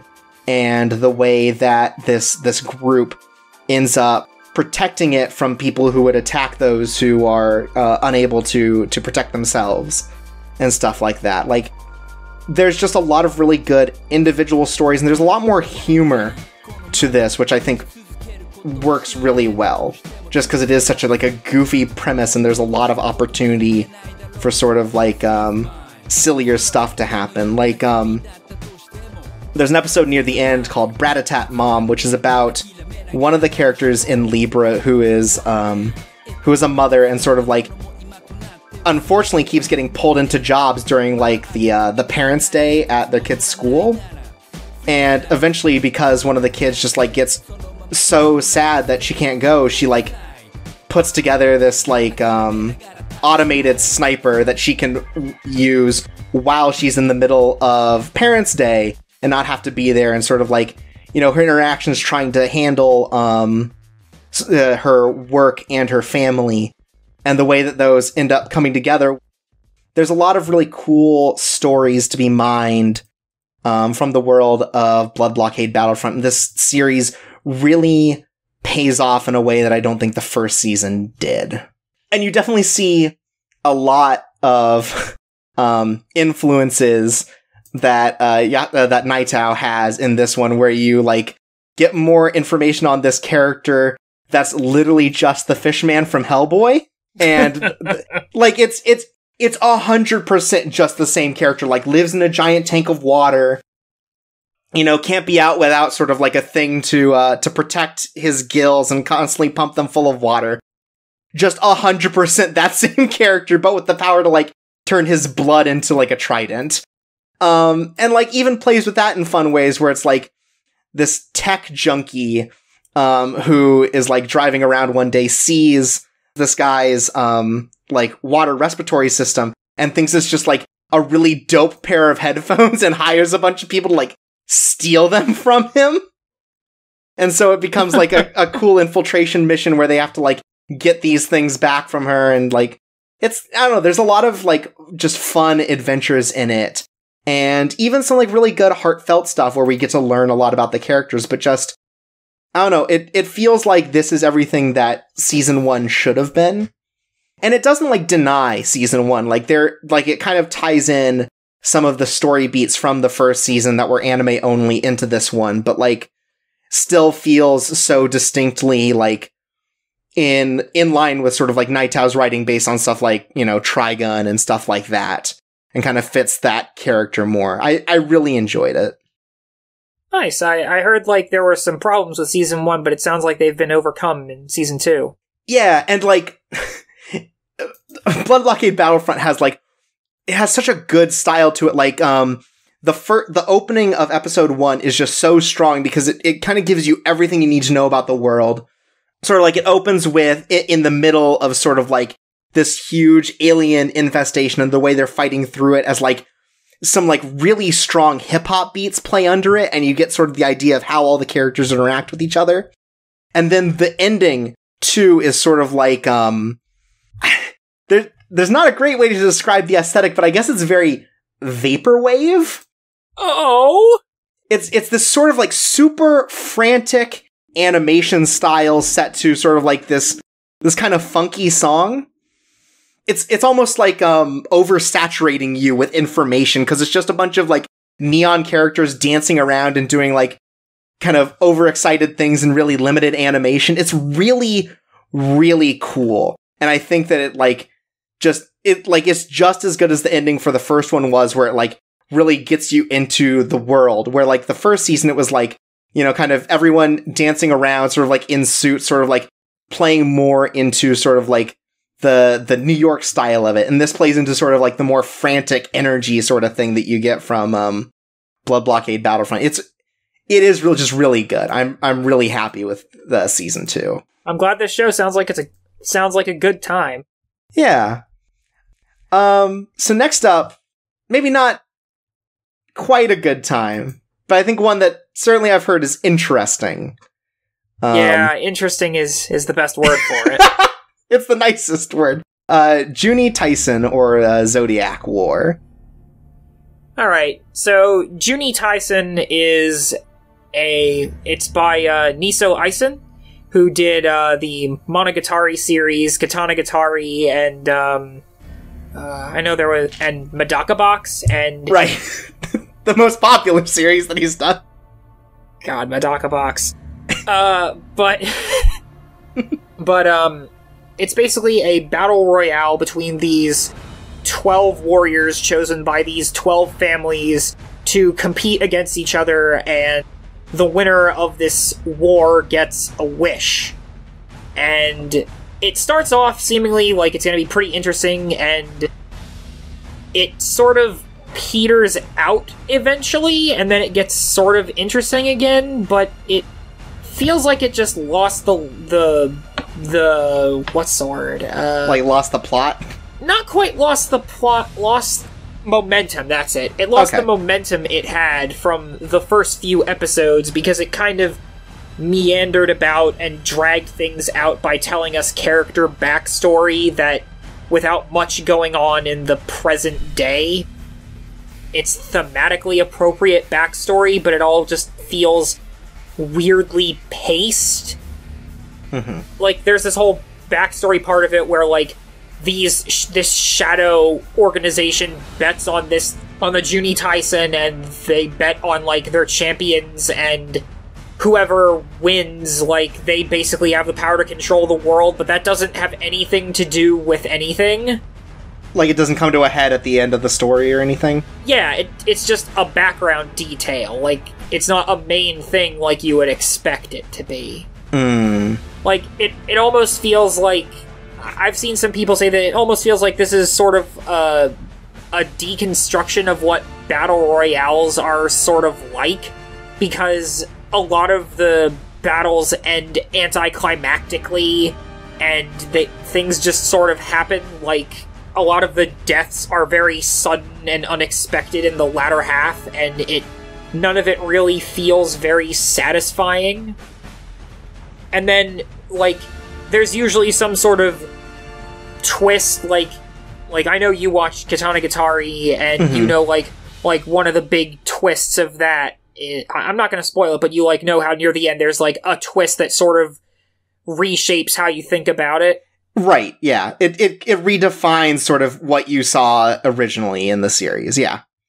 Right, so this one's big twist is that the Rat Warrior, his special ability is to basically turn the entire thing into, like, a visual novel time. Like, you know how Virtue's Last Reward had that timeline that you could jump between? Yeah. That's his ability. Huh, okay, so, but is it still, like, focused on major points of the story and not just whenever he can jump to? No, it's okay. Okay, basically his ability is that he can try 100 different possibilities, and then he chooses what one goes into effect. And the reason why it focused on this particular series of events is because this is the only one of his 100 paths where he won the Juni Taisen with him surviving. Okay. And it basically explains, like, why everybody thought, oh, I kind of remember him, but, like, it's a cool power and all that, but the only time we really get to see the snippets of the other timelines is is during this episode when he basically, like, tries to get out of giving an interview to the guy who runs the Juni Taisen, and in the next episode where he tries to figure out his own wish. And again, like I said, how it kind of ends anticlimactically, his wish is that he doesn't want to remember he had a wish, because he feels satisfied with everything he has. Okay, yeah. Yeah, like, it's very much a lame ending, but I guess it kind of means something when he was more or less forced to participate in the Juni Taisen. Mm-hmm. Like, it kind of calls into question of how many of these warriors chose to participate in the Juni Taisen to get the chance at a wish, and how many of them were simply forced into it to represent their families and partake in this weird shadow game that chooses who takes control of the world and such. Right, like, I see where the idea of it being a commentary comes into play, but it does sound like it sort of, not half-asses it, but doesn't really, like, fulfill the potential that's there for that sort of story. Yeah, it feels like all of the interesting parts of the show can only be derived through analyzing the show itself and not from actually watching the show. Okay. Yeah, that's a little unfortunate from what it sounds like. And it sounds like that's sort of the idea that I've been getting from hearing other people talk about it, is like, it's not necessarily like a bad show, but one that has a lot of opportunity that it doesn't, live up to. Yeah, it's definitely, like, the middle parts of it being poor pacing, that it's like, you get 2 episodes dedicated to, like, the backstory of these brothers, and it's sort of like, it's interesting backstory in that it gives you the idea of, hey, the idea of a battle royale is pretty fucked up, because these guys are essentially on trial for crimes, and their defense is, well, we're going to be a part of the Juni Taisen, and we're entertaining people, so you should just let us go do that, because we're going to be entertaining to people, to the people that are watching this war between fucked up assholes. Mm-hmm. But it's drawn out over 2 episodes, and nothing really happens in the present time, the war itself. So it's another show that just had this potential to be cool, but it really isn't, and that might be a case of the source material being adapted, because it's just like a single length novel instead of being like multiple light novels of stuff like most other adaptations are. It's just one thing. Right, like it might seem like it was drawn out to hit that 12 episodes kind of thing. Yeah, like it might have worked better as like a 3 OVA sort of thing. Okay. Yeah, that sounds like kind of a shame. Like, because I feel like Nisio Isin sort of like has a lot of ideas on talking about media and the way we consume it and the way we like look at these different sorts of genres, but it doesn't always like hit. And it might just be that that's because of the way that we end up consuming it, since we don't get a lot of access to sort of like the original novels and stuff. Certainly not with this, like maybe with Monogatari. Yeah, I definitely say Medaka Box touches on that as well, as like towards the like 4th arc. It definitely plays around with its medium very well. Mm-hmm. But yeah, it's a weird thing. It's a weird thing. Yeah, I don't know. But there's clearly something there. It seems like people at least recognize that there's the potential there, if nothing else. Yeah, something's there. It's just hard to read the message out of it. Yeah, that can happen sometimes. I get it. But let's pivot from that to something that we both really like. And that's March Comes In Like a Lion, 2nd season. Yeah, what a good show. This is man, like, we talked about it a little bit in the sort of the preview stuff when we were talking about getting into it. It really just throws you right in. It really doesn't take any time to sort of like recap, because it has so much story to tell as it goes forward.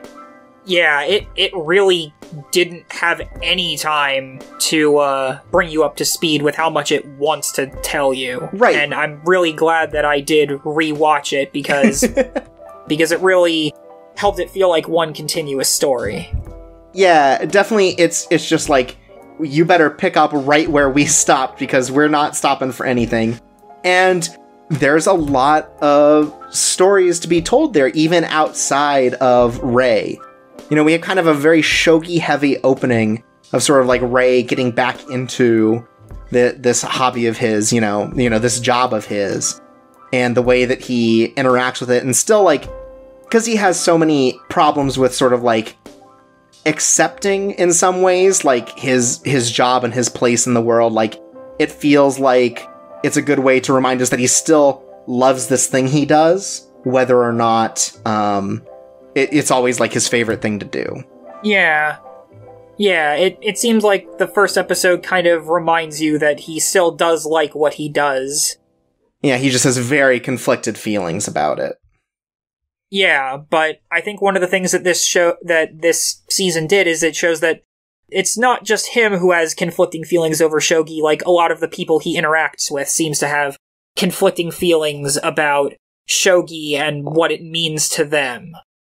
Yeah, for sure. It's like although we get Rei's perspective on a lot of it, a lot of this first bit is more focused on the people around him that are like his competitors and his friends and rivals and stuff. So we do get a lot more information on sort of the ancillary cast, and even like the cast that helps him move forward, like the science club that's been converted into a shogi club, you know, his teacher and stuff.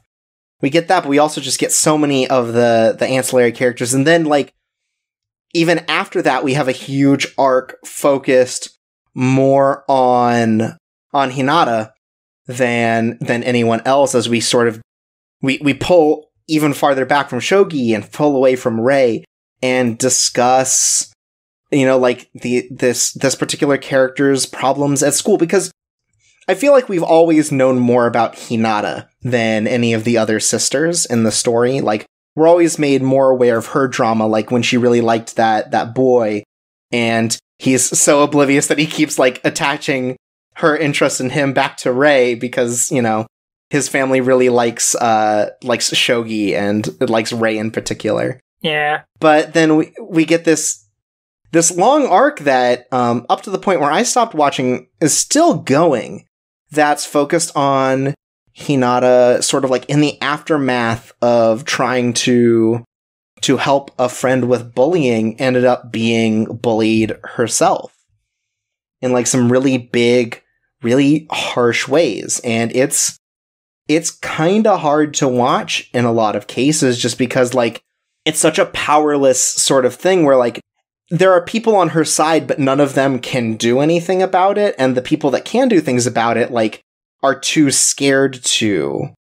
Like, you know, with her teachers and everything who just, like, don't want to become involved and don't feel like they need to. And it's just, like, a really sad and tragic sort of thing for her to be dealing with. And then how, you know, Rei works so hard to sort of help her out because he knows what it's like to be isolated and, you know, not feel comfortable in a place that you should. And, like, I think that really, like, gives a lot of credence to their relationship in a way that, again, we don't see as much of in this series because it's, like, it's focusing on so many things. This is such, like, a laser-focused look at just two characters and the way that they interact with each other and the way that they support each other. Yeah, I think one of the strongest parts of this whole little arc was Rei taking the ladybug from the ladybug bush and bringing it over to Hinata's finger, and the incredible symbolic gesture of that, and how it was all animated and framed and all that was really well done. Yeah, and you have, like, Rei trying to teach her shogi to keep her occupied, not thinking about sort of the things happening at school.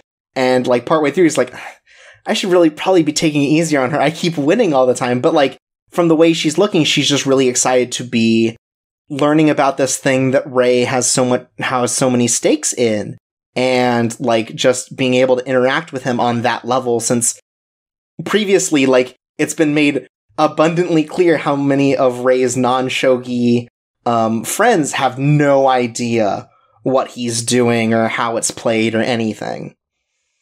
So it's this openness and it's this invitation into each other's worlds that really defines their relationships.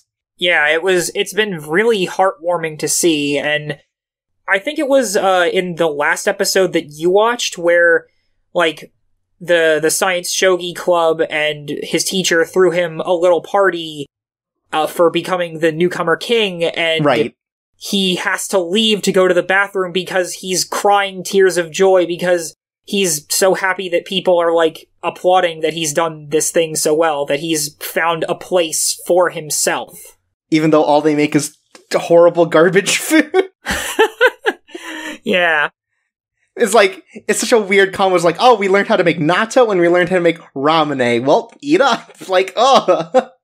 But yeah, no, it's so nice that after, I feel like, season 1 focuses on a very isolationist Rei and the way that, like, things break through. There's a real sense of development there where Rei is becoming so much more interested in other people and helping them out and, like, doing his best for others. Yeah, it's been amazing to see his character development so far, and this is something I noticed from watching today's episode, is that the opening songs of the show seem to be getting more positive sounding as the series has gone on. I feel like it sort of mirrors Rei's growth as a person. I'm not sure if that was intentional, but that's what it feels like. It's something that was intentional, and it shows how much Rei has come since all the way back in season 1. Yeah, for sure. And it's a very cool, like, look, especially, like, just the way that the openings are done. Like, you look at opening 1, it's sort of like a lot of imagery of him drowning and stuff. But then you look at, like, the first opening for season 2, it's a lot more colorful, it's a lot more vibrant, and it's a lot more focused on Rei and the characters just as people together. Yeah, it focuses on him trying to, like, bond with the Kawamotos, and I think that shows, you know, that Rei definitely has started to be able to feel like he can care for other people. Yeah, there's a progress there, and, like, even though we see things through Rei's perspective and we learn so much about how he changes in the way he views the world, like, it's moments like that are really good just in terms of giving these, not subtle, but, like, it's not overstated the way that he develops in his relationship with others. Yeah, I think that thing I mentioned earlier about him going to the bathroom because he got too emotional, I think that's one of the most overt changes that has been shown in the show. Mm-hmm. And I think it's really great to see, like, given how much of it is Rei, like, season 1 certainly was Rei struggling in his job, like, to see him become, you know, the newcomer king, to get this title is really great, because it again shows progress for him. Like, he's becoming better at playing. Like, he thinks about all the things that, I was gonna say Totoro, but I should use his real name. Nikaido. Nikaido, like, gives him all this advice and, like, stops him from making several misplays during this big tournament game, and ultimately gives him the title. And it's really great to see all this different development. Yeah, I like that we've been able to see more of other characters. Like, we finally got to see what the deal with Nikaido was for this, right, his illness. In this season. Yeah, which is apparently based on a real shogi player. Huh, okay. That's interesting. Yeah, so it's not like this is just some drama that was completely made up. It had some basis in reality. But it's nice to see that Rei, even knowing Nikaido's history, is willing to continue to play him seriously, because that's what Nikaido wants.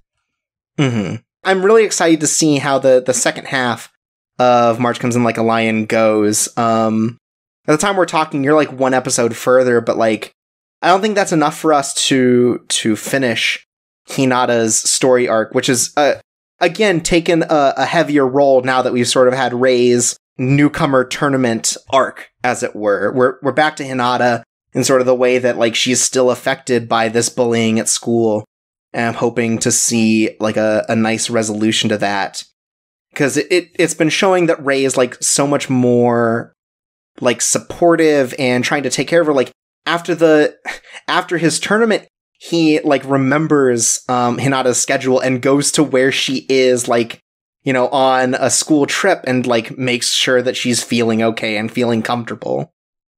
Yeah, that was an incredibly sweet moment, and I really liked that a whole lot. But yeah, like, now that Ray's done and it was alongside this whole bullying arc, it can go back to the bullying arc, and I can say that the latest episode does not even have Ray in it. It is entirely about Hinata and her continuing struggle. Mm-hmm. And yeah, it is a really strong opener for the season. And I like that the story has become confident enough that we don't always need Ray as the perspective character in it. Yeah. Like, there have been so many episodes where, like, he just kind of sees things and he doesn't get a chance to be a part of that, and it's, like, kind of fascinating in that way that, like, there's so much confidence in its ancillary cast, more or less, to have them hold the show up and still, like, succeed in that way. Yeah. The show is very proud of its characters, and I think that now that we've learned more about Ray, and you've probably noticed this as well, that we're starting to learn more about the ancillary cast, and we're probably going to be learning about more about their struggles and how they're going to develop and such. Yeah, for sure. Excited to see how that turns out. Yeah. I don't think we've brought this up, but this show has been incredible to watch, like, directorial-wise. It's been really good about that. Yeah, I think I talked about this when Jordan was still on the show, where Akiyuki Shinbo has a very well-defined bag of tricks when it comes to how he does anime and, like, sort of the unconventional ways that he does cuts and coloring and stuff like that. And sometimes that's, I think, to his detriment that he uses all of these things. But it feels like with March Comes In Like a Lion, just because so much of it is sort of, like, based around visualizing these metaphors for the way that, like, Ray and these other characters feel, like in season 1 with all of, you know, drowning kind of stuff going on. I think the style that Shinbo does really ends up benefiting it because it's so, like, it's not just focused on making it kind of weird for, like, the sake of being weird, but, like, it has a goal to it. Yeah, it feels like it's trying to evoke specific emotions, trying to get you to empathize with its characters, with all of the sharp cuts and the imagery and that sort of thing, and I think it works very, very well. Yeah, totally. I'm really happy, and I'm excited to see how this season closes out. Same here. So then, next up, this one was a big surprise, and, like, in a really good way for this season. And that is Land of the Lustrous. So, and I feel like by this point, sort of everyone knows about it. It's not like it's like a hidden gem or anything. But it's a series that just has exploded in popularity thanks to the anime. But yeah, like, Land of the Lustrous is about a distant future where the Earth is no longer populated by humans. Instead, these human-like creatures, these life forms that are, like, immortal and genderless, are formed from the rock of the Earth, and they are based on gemstones. And sort of all of these gemstones are forced to fight against Lunarians, who are from the moon, and the idea is that they come to abduct these gemstones and turn them into jewelry and, you know, kind of remove the life from them. And the main focus is on a character named Phosphophilite, which I'll be calling Phos from now on because I don't want to keep saying that, is the youngest of the gems and sort of, like, doesn't have a job within the group yet. Like, everyone's like a medic or a fighter or, you know, recon kind of thing. So while Phos is really excited about, like, joining the team, they don't have any skills, so to speak. And so early on, the focus is on Phos and their search for a purpose and a thing that they can do to help the team out. And it's a story where you think you understand what's going on early on. Sort of like it presents you a very basic plot with very simple character motivations and sort of like personalities. And slowly, as you watch it, it sort of finds ways to redefine the characters and their struggles. And it finds new ways to sort of like flip elements of the show on its head and really make you rethink things you thought you understood about the story in a way that's like really effective. Like, it's not always like, oh, here's a big twist, as it were, but like something will happen within the story that like makes you start to contextualize things in a different way than you did originally. Like, they meet a, I guess like a water-dwelling creature that's sort of like, some kind of crustacean. And from that character, Fos sort of learns this, how the world has evolved in this distant future. Like, at some point there were humans, but these humans eventually split into 3 distinct races. And so the Lunarians are sort of like the soul of people, and the gems kind of act as the bone, and these sort of like humanoid crustacean things from the ocean act as like the body. And the Lunarians coming to kidnap all of these different things is sort of like humanity trying to recreate itself, to gather all of the different pieces together and form the race known as humans once again.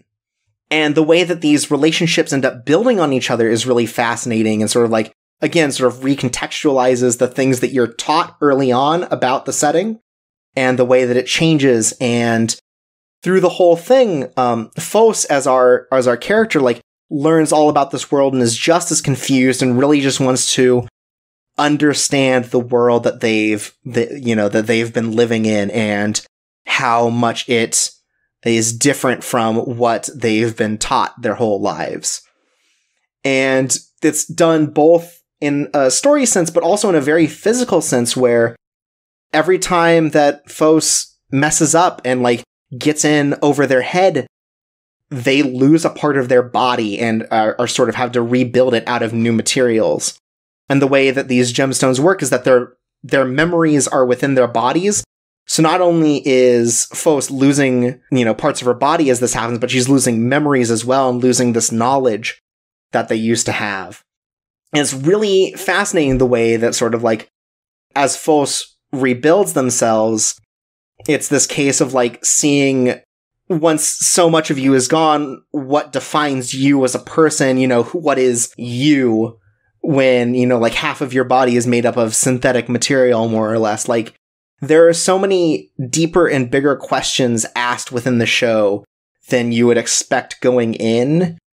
And it's just like a really well done and fascinating ride of a series. Huh, I did not expect this anime to use the Ship of Theseus paradox. Yeah, it's not as heavy in that specific thing, but there's definitely some like parallels there.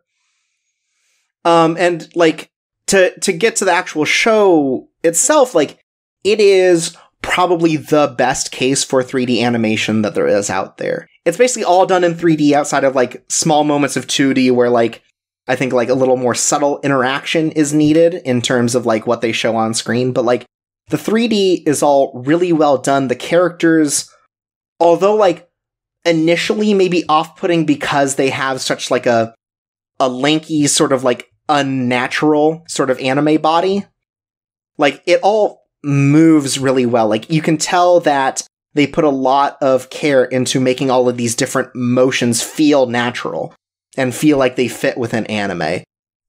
And the 3D really benefits a series like this, where there are like serious action moments, because it lets them do things that would just be impossible with 2D, like just, big sort of like moving camera shots that follow along with a character, that don't have to worry about redrawing the background every time, or, changing how you look at this character.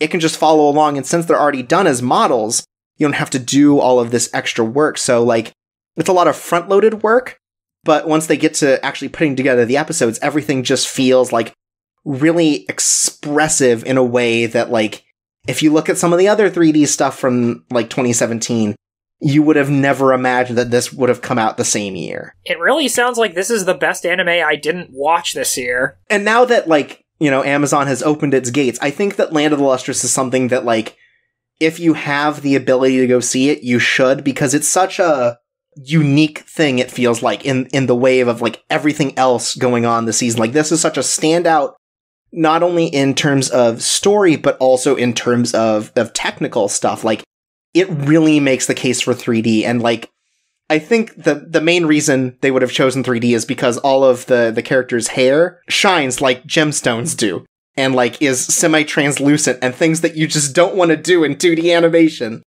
But they really make the style work for this series in a way that, like, I would have never expected going in. Like, I only went in because people were like, look at this animation, and I saw, like, clips of it, and it's like, wow, that's really, really good. It's like, if I hadn't heard so much about it, it would have been something that I totally passed over too, but it's just such a good show, and, like, it's definitely one of those things where it's like, it ends on sort of, like, the opening to a new story, but it still feels like it tells a more or less complete story, or a complete arc, as it were, for the story. Just, like, the way that Phos has come to see the world, and the way that they have decided to sort of, like, find their place within it. It's like, it still feels like a complete arc where it could develop later, but it's okay if it doesn't in terms of this anime. But I think, given what I've heard about it and, like, the fan reaction, I think this is gonna get pretty big. Like, it seems like this is sort of the thing that's gonna get big. And, like, it's really great that the studio behind this, Orange, I think this is their first leading work. Like, they've done a lot of 3D work for other series, like Active Raid and Dimension W and stuff, but this is, like, their first front-facing sort of project, and they've really, like, found out how to stand out, even above things like Polygon Pictures, who are pretty well regarded for their 3D stuff. I think that they make a really strong case for the evolution of anime. I'll definitely have to check this out at some point then. Yeah, it's really cool. Next up, in terms of surprises, this is on the other end of the spectrum. This is Anime-Gataris. Xain, tell me about this show. Anime-Gataris is an anime about anime fans talking about anime. Anime! So, the focus is on a club at a school that it just watches anime and talks about production and stuff. It's sort of like, I guess it's an analysis on the industry from within the industry. Or at least that's what it seems like at the front. It isn't. It's just talking about anime and doesn't analyze anything at all. Cool. It just says, hey, these are things related to anime. Oh, we're going to talk about merchandise. Oh, we're going to talk about how anime has been used to help tourism. Oh, we're gonna talk about Comicat and God Rays and okay. It feels like such a generic show, but there are hints of something weird, such as there is a mascot cat character in this anime, which is not normal. Right. Yeah, and for some reason, the student council really insists on shutting down the anime club. And after they failed, the gang has to make an anime to save the anime club. And it looks like the cheapest piece of shit anime you've ever seen. And everybody loves it. And my favorite part of them doing it is that they ran out of time to make the credits theme for their anime, so they reused the credits theme from the Anime-Gataris anime. They reused the entire animation. It's so great. Cool. And then I hear the Anime-Gataris maybe gets a little meta at the end. Maybe it goes off the rails. Yes, it does, because after they air their anime, things start getting weird, and all of the clubs start going to the anime club for advice, to get advice from anime. and then they start applying the advice to anime in real life, and real life slowly becomes more anime. And then the door to the anime world is open, and then a character who is an actual anime boy comes in and says, "The world will soon be engulfed in anime!" And then he gives glasses to the main girl, who is the last sane person in the show, and she puts them on, and everyone's revealed in outlines. You're an anime! And it's just such a ridiculous last couple of episodes. Just breaks all the walls down, just becomes the most meta-narrative it could tell. It does, and I think it comes to a somewhat satisfying conclusion, I think. I don't know how to feel about this show, but I think it's a show worth watching, especially now that it's all out. So it's a show better to binge than to watch week to week. It is extremely a better show to binge. Okay, so now here's the weird question. Is it good? I don't know. I don't know. Oh. It spends, like, most of its airing just, like, pissing around, hinting that, something weird's going on in the background. But when it finally just gets to it, it gets really weird and really unnerving, but also really funny because just goofy-ass meta bullshit happens, like the main character being attacked by an eye catch. Or possibly dying from having a recap episode. Cool. Mid-episode. I don't know. Is it to anime what Nier Automata is to video games? No! Okay. No, it isn't. I mean, no, it isn't. I didn't actually expect you to say yes, but I thought I should ask the question, since 2017 was also the year of a very meta-narrative in terms of video games.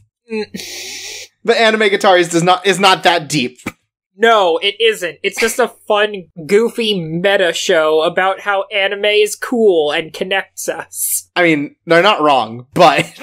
Because, like, I feel like the last time we came out with a show that was like this, Vatican Miracle Examiners, I think we could both agree, not a good show, but it sure was fun to watch.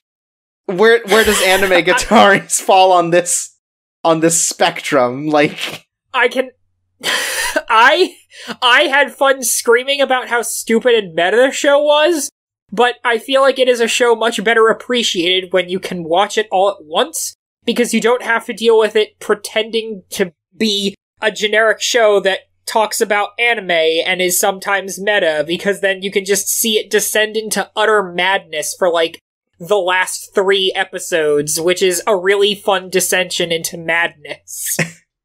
Yeah, because I feel like early on it was like, they make a little bit of comment on, like, the anime industry and stuff, and that was kind of it. Like, it's just otherwise, like, a slice of life school show. But then, at the end, everyone was, like, flipping out about how it, like, really just went balls to the wall. Yeah, that's how I feel about it, but, I mean, it also did stuff like, we're going to talk about the 3-episode test on our 3rd episode, and we're specifically going to bring up how, if a show doesn't change by its 3rd episode, then that means it's gonna be intent on doing what it's doing for the rest of the ride, and guess what this show didn't do? Well, on the nose there. Yeah. Anime-Gataris is a show. I don't think it's good, or... It's definitely not good, but I'm not sure if it's bad. Okay. It's one of the most shows to air in 2017. Yes, it is definitely a show that aired in 2017.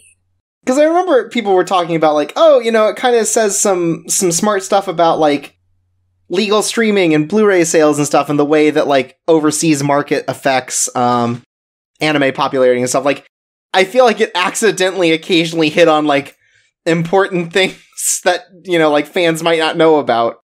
But otherwise, it's like a hot mess. It definitely feels like it's an intentional hot mess. But... And accidentally kind of smart before that. Yes! Any smartness is definitely accidental. Cool. Any knowledge that you gain was by accident, because this show is is very intentionally silly. Cool. Watch Anime-Gataris, or maybe don't. You can do it if you want to. So, next up, I watched all of URAHARA, which is a weird show. It bucks a lot of more traditional trends in TV anime, like just the way it's structured and put together. Like, I think a lot of its webcomic roots comes out in the way that it, like, puts together frames and stuff. Like, a lot of just sort of, like, overlapping picture-in-picture sort of stuff happens constantly within the series. Like, they just don't have enough space on the screen to fit everything they want to show, so they just, like, drop other scenes on top of it, like, kind of haphazardly, in a way that is, like, very aesthetic. And that's kind of this show. This show is 100% aesthetic. Not a lot of, like, substance to it. I think in a lot of ways, that's fine. Because I think the show is extremely about how great creativity is. And how great it is to sort of, like, be recognized for these creative things, but more than anything else, that you should be happy with the work that you create. And, you know, that it ultimately is, like, better that you created something than just, like, taken something from someone else and called it your influence. It's about artistic endeavors in a way that's, like, charming. But basically the idea is that these 3 high school girls have put together a limited time store in Harajuku, which is sort of this big, kind of like fashion heavy sort of area of Japan. And one day these aliens called Scoopers show up, and the Scoopers steal culture from all across the galaxy and have decided to come to Harajuku to steal that culture and use it for themselves.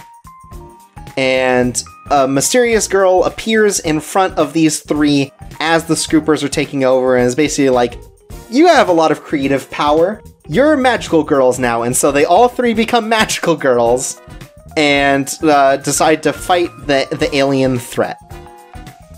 And so it's like, it flops between sort of like discussions about creativity and plots that are about these characters sort of dealing with the fact that maybe they're not as recognized as they'd like to be, or they don't feel like they connect as well, in the midst of them, like, fighting these really, like, weird, sort of, like, goopy aliens. And then they, like, explode into candy and stuff. Like, there's an aesthetic to it where everything has to be cute. Even the monsters are cute, but everything is so, like, every screen feels like it's filled with things that are just like, we need that there so that the screen is cute. Like, they will draw happy faces on things that are inanimate constantly in the background just to make them cuter.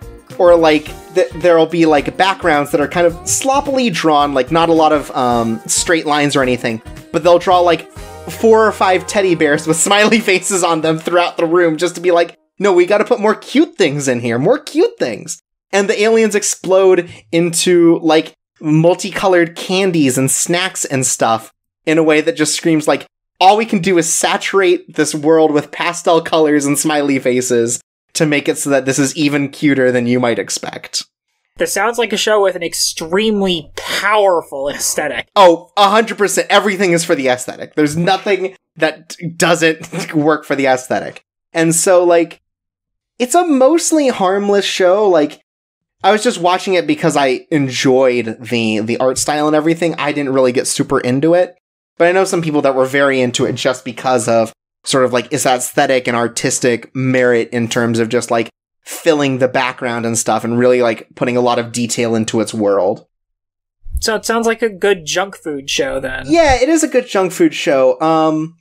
There's a portion near the end that I thought was like a little weird where it like suddenly goes like really dark in terms of sort of like the way that all of these characters look at their artistic endeavors and sort of like come to these sort of like warped realizations that everything they do is sort of like hacked together from other people's ideas, and there's no true originality.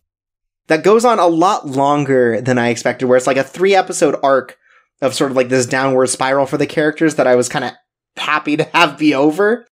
And it comes back with like a really good final 3 episodes, sort of like just about how great it is to create and to make things on your own. That I think ends up working out well, but it's like it's a weird sort of like arc for it to go, where it's like 6 episodes where you're like, oh, I kind of get what it's going for. 3 episodes of this really hard, like, dark turn, and then 3 episodes where it steers right back into sort of, like, exactly what the first bit was. So it's got a little bit, like, of a weird trajectory to it, but yeah, it's a very good junk food show if you just want to sort of, like, revel in sort of this, like, pastel wonderland, as it were. Nice. Yeah, and it's, like, again, it's just such a weird thing where it's, like, you know, this company hired this webcomic artist to make a comic about their stuff and like to feature it, and then it gets an anime and it gets way bigger than any of that. It's just like a cool backstory to it too. It's not like revolutionizing anything, but it's like it's got a style to it that can't be denied. And so I think it wins on that, especially since the mascot character for this story is a tempura shrimp alien. And like, I guess minor spoilers, but it's revealed later that they're like these aliens were just like picking things that they thought were like integral to the culture, and so this guy just picks a tempura shrimp to turn into. It's pretty good. And also all of the like ending bumpers like going into the next episode are someone holding an actual tempura shrimp that they've drawn a face on and are just like talking to it. It's pretty good. All right. There's some good stuff to it. Yeah, that's URAHARA. Next up, we're going to do a series of the dropped shows, front-loaded with the ones from me, and then ending with one that we both dropped. So first up is 2-Car, which, like, I was kind of into 2-Car when it started. It's like this story about this particular type of motorcycle racing that's, like, done in tandem in teams of 2. And it's kind of neat how it does that. Like, the 3D is not bad. And I was just more interested in that part. But, like, the thing that really turned me off was, like, all of the characters are kind of bad. And the more it goes on, it's, like, about these characters and the relationships they have both on and off the racetrack, and sort of, like, the way that sort of they complement or go against each other. And, yeah, it's just, like, it was probably episode 5, it was just like, I realized I just don't like any of the characters, and so I don't really care about the relationships. And with how heavy it was going in on that, I just came to the point where it's like, oh, that's really not for me. Especially when, like, these 2 characters, their, like, relationship is based on one of them sort of being rude to the other because the other one's too timid to do anything. And sort of, like, the fantasies of the timid one, you know, becoming the dominant power in their race team is, like, shown in this weird, like, uncomfortably, like, sexualized, like, BDSM dream that she has over and over. And it was just, like, that's also the point where it's like, oh, I mean, this is just, it's just not me. It's just not for me, you know? And I was gonna drop it anyways, but, like, that was just an extra part of, like, oh, that's weird, and doesn't help the aesthetic at all.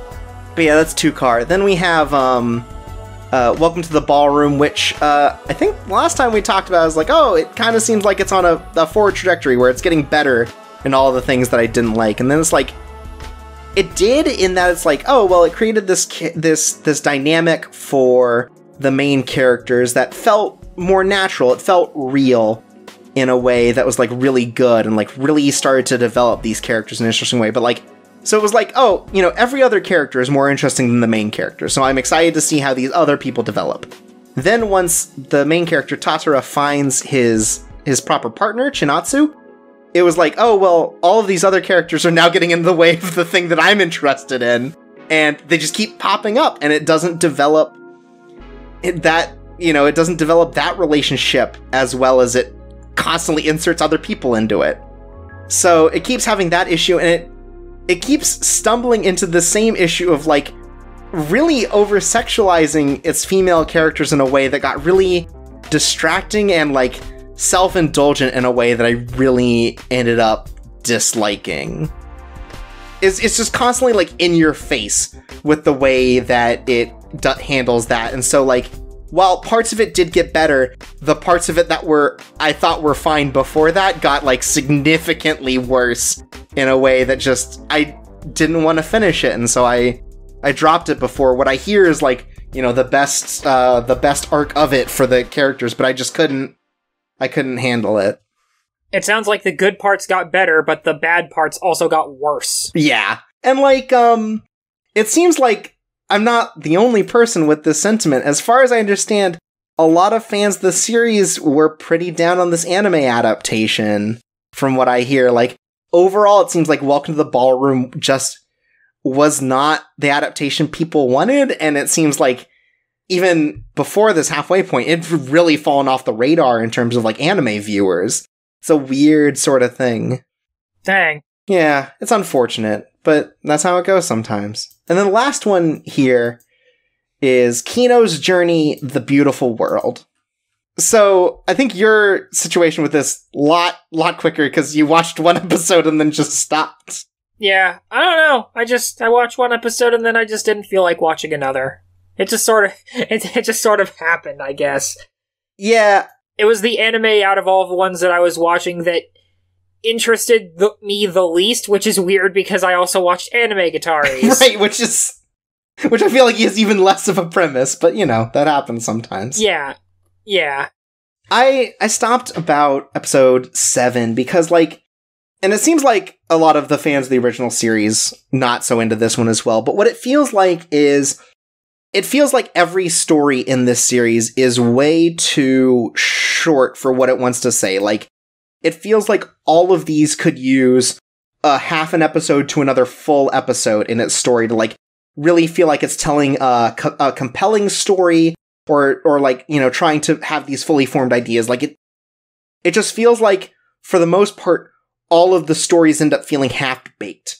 Where it's like, I see what they're trying to do here, but I don't think that they accomplish it in any of the episodes that I watched. And it's a real shame because I think that, like, the way that they've set up some of these stories is kind of cool. And there's some, like, you know, there's some kind of, like, moral ambiguity stuff that's kind of neat. But, like, overall, a lot of it is, like, kind of in your face and really, like, I don't know. It might just be because this is, like, fan favorite stories rather than trying to tell more of a narrative, as far as I understand. Like, because a lot of these stories feel kind of disconnected and they, like, I guess they focus a lot on Kino shooting their gun more than, like, the moral implications of a lot of these different weird countries and their stories. So I don't know. It's like, it's a weird sort of thing that I still want to see the original, because I feel like, because from what I hear, it is more what I want, where it's it's a focus on the story and the ambiguity and everything. But yeah, like, this adaptation just wasn't doing anything for me, so ultimately I dropped it. And it's a shame, because there are parts of it that still seem cool, they just don't ever, like, cash in on that potential. Yeah, I've heard the original is really good, and that's why I was interested in watching it, but... Yeah, the original might be available somewhere. If not, I'd still look into it. It's like, yeah, I don't know. I still want to see the original, but I just wish this one was better. So, the last individual show on here is one I watched and pleasantly surprised by, is Girls' Last Tour. I guess some people have described Girls' Last Tour as what Kino's journey wants to be, and I see that. Girls' Last Tour is the story of two young girls, Yuri and Chito, who live in... It seems like a post-apocalypse, sort of like nuclear winter kind of thing. And it takes place just so far into the future as to be irrelevant. And, like, everything has reverted to sort of, like, industrial age world. Civilization is basically dead. More or less, Chito and Yuri are, like, some of the last people still living in the, on Earth. The story is just of these two girls driving around in sort of this, like, miniature, armored personnel carrier. and just wandering the ruins of the world, making observations about how different the world must have been before sort of like this apocalypse happened, and there's this huge struggle to survive.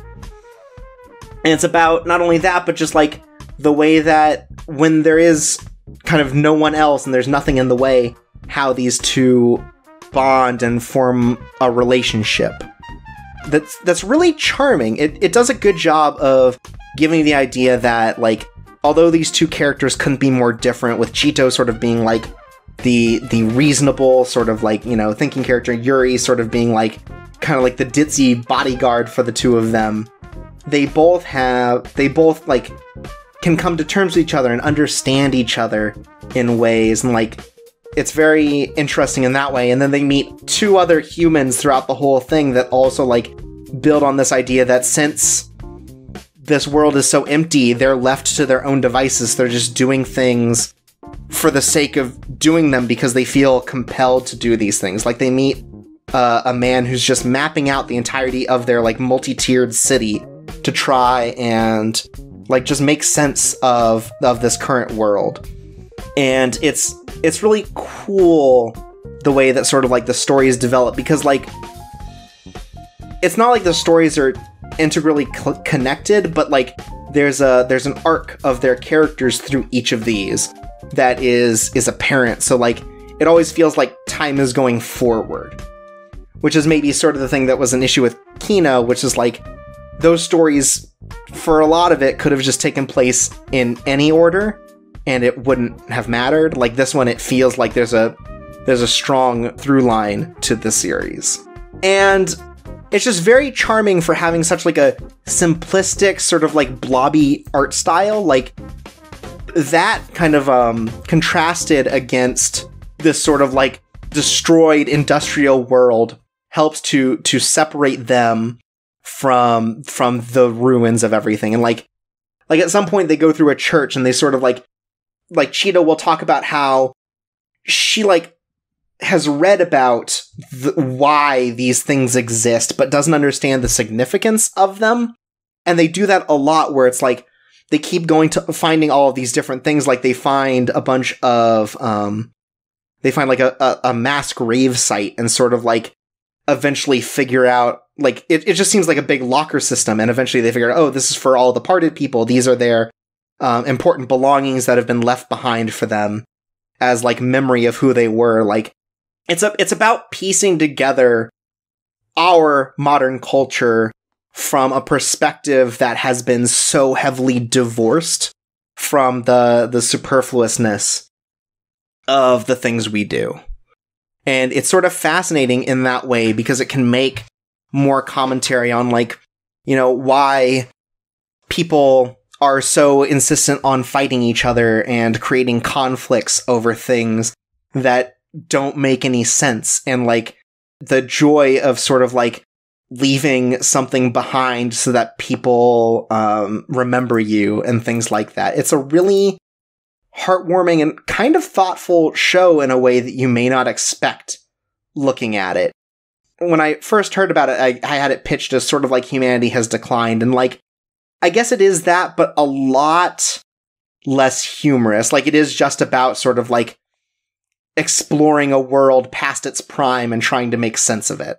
And like, it's a really charming show, and like everything about it sort of like has this optimism to it. Like, you know, even though the world's destroyed and they can't find anything and all these things have gone to waste, you know, these two characters are still there and they're taking care of each other, and like, you know, they're making the best of their situation.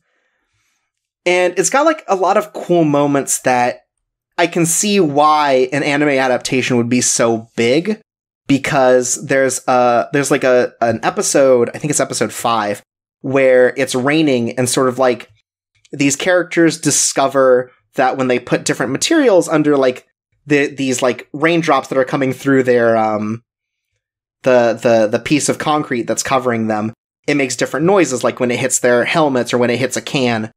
And they sort of like more or less rediscover the idea of music in a world that just doesn't have it. And it's a really cool thing where they like make up a song to it and like make up this beat using just raindrops on these like percussive parts of their materials. And it's like, there's no way that works in a manga as well as it does in an anime to sort of like show this sort of like glimpse of hope in recapturing culture. And one other like kind of cool thing is that the main ending theme is 100% animated by the manga author.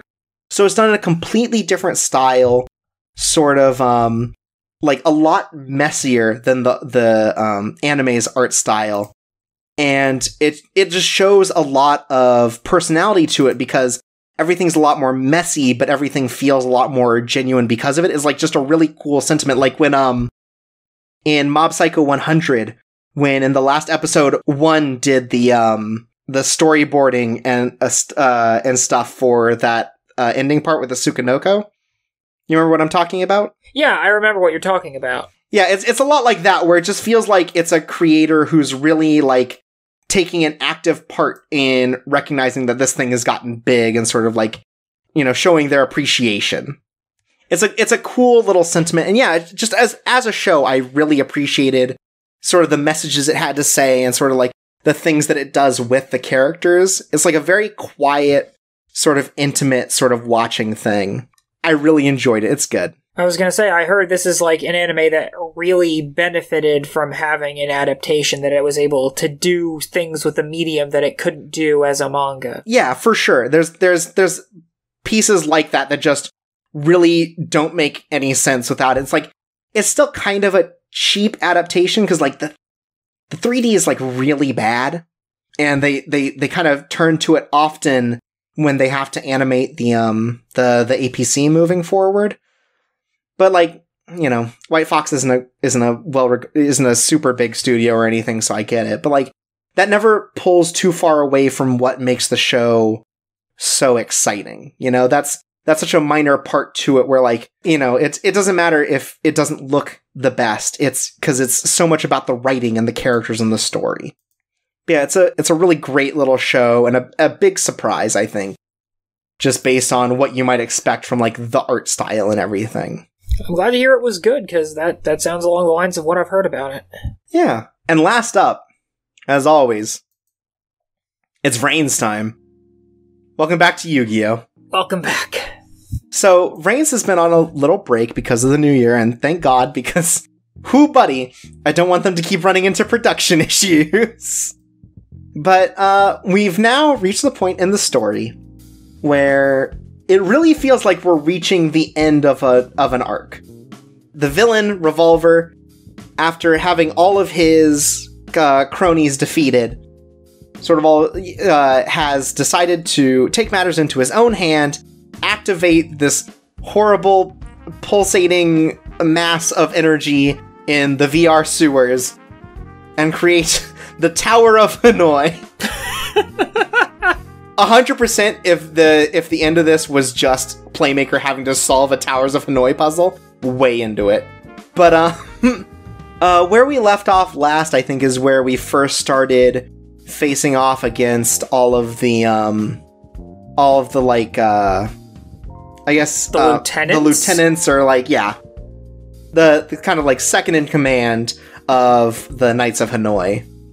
And they're all kind of interesting in that they're sort of like, they're all in different ways about sort of like expanding human consciousness and like the evolution of humanity, but in very like distinctly different ways. Like some of them are more actively antagonistic, like Genome, and then like some of the other characters actually feel like, you know, they almost have like a noble cause. Like it sort of like muddies sort of the like black and white sort of thing that it's been doing in terms of like its villains.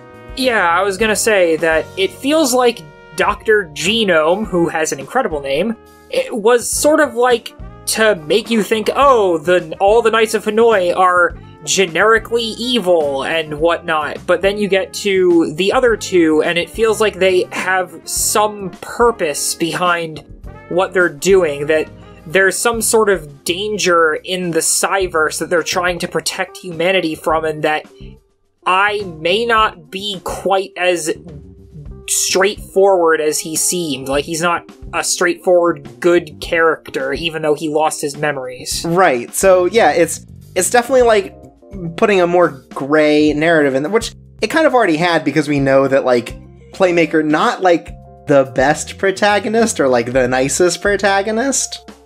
But it's nice that it's doing it with its villains, too, where the villains aren't just, like, you know, comically evil. But, like, there are some good duels in there. Like, Dr. Genome's duel is really good because it brings back characters, right? Like, this is the time when Aoi and Go get to take part in more duels and, like, really supplant themselves as part of this plot. And so Dr. Genome fights against Go, who does 2 turns in the middle, where it's like, he does the heel turn where he becomes, like, a villainous wrestler, and then later does a face turn where he becomes a good wrestler again, like his original self. Yeah, that is such a good part of this whole flippin' thing, because Go is a huge big ham, and it's so good. And what's great about it, too, is it reflects the way that he duels, too, where it's like, you know, he plays a little more protective when he's, like, you know, when he's doing the face thing. Face and heel, I guess, for those who maybe don't know wrestling terminology, face is like a good wrestler and heel is like a bad wrestler, more or less, in terms of, like, morality. So, like, when he's, like, doing the face thing, you know, he's more protective of his monsters, it's a little more defensive, and when he goes and does the heel turn, he, like, gets a lot more aggressive, and he has a card where he spits acid in Dr. Genome's face. As a symbolic thing, he doesn't just spit acid in a man's face for no reason. He activates a spell card that's spitting acid into a man's face. He does do it, though. Right, no, he does it in real because, you know, it's VR, but, like, it's one of those things that's really charming and something that's, like, because it's in VR, that's even, like, one step more in terms of, like, immersion for this series that I think helps benefit it. I mean, Go is also the only person who just dresses like how he does in VR in reality. Right, he never breaks character, because there is no character. Right, he is all Go all the time. Right. And then, like, Aoi gets a duel against, what's her name? I don't remember. But, like, the female sort of, like, lieutenant, and sort of she's got a virus deck that's sort of, like, you know, infecting the monsters with Aoi, but, like, you know, she's had this whole thing before where it's like, you know, she was only fighting so that her brother would recognize her as capable, and then she just gives up. But she realizes that there are people out there that look up to Blue Angel, you know, her persona, for hope. And so I think that it's really great that, you know, she pops back in and she's like, oh, I realize I have something worth dueling for. And does a good job with that. And then Playmaker, you know, we get a little more insight into what he's doing, but not really. Like, he's still just kind of doing what he does. But, like, the plot really starts moving forward, and we have a great episode where Naoki, the like mullet kid that keeps following Playmaker around, gets like accidentally stumbles on one of Playmaker's cards and decides that this is his time to become a true hero in VRAINS and to, like, you know, to protect the innocent. And so he has this really terrible avatar that he takes in to fight the Knights of Hanoi. It rules. It is one of the best duels in the series. He looks like a Mega Man villain, like a rejected Mega Man villain design. And yeah, it's a really, like, in a show that generally, like, keeps pretty serious, it is a duel where he and this, like, crony Knight of Hanoi both just have incredible bricks in terms of hands. Like, they just can't play anything. And so it's just the two of them, like, posturing to each other, pretending that they don't have the worst fucking opening hands in existence. And it's charming. Yeah, I've heard some people call it one of the most realistic duels in VRAINS. It's very real. I love it. But then sort of we get more plot where, like, Ghost Girl, the sort of, like, recon for everyone, ends up stumbling into sort of, like, the final plan for Hanoi and gets destroyed by Revolver for finding this info out. But she's able to pass the info along to Playmaker to decode once he logs out of VRAINS. And that's where we learn sort of like this Tower of Hanoi has erected within the virtual reality area.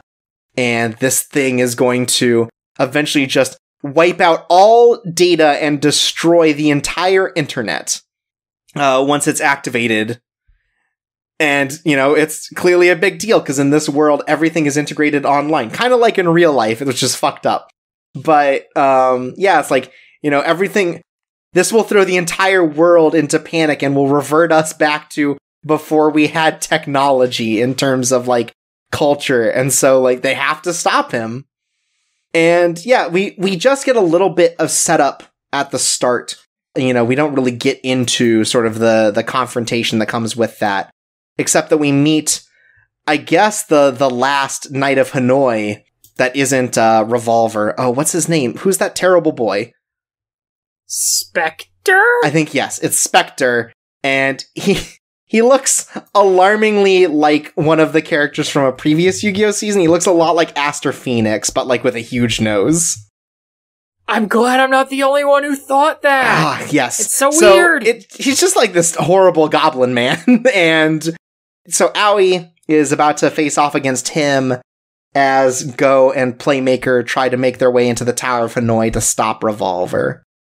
And I hope these 2 weeks off help to mitigate some of the production issues that they've been running into, because I hope that they don't have to keep doing recaps. We've had one recap every time we've talked about VRAINS. Yeah, and it's like, I feel like it's not like they're really terrible recaps, because they're still like, I still like they fit them within the canon well enough where it's like, this guy is writing like a log in case that he, him and Playmaker die, so that people will know what's going on, kind of thing. And like all of the other ones have been sort of like that, where it's like reflecting back on what's happened and preparing for the next thing forward.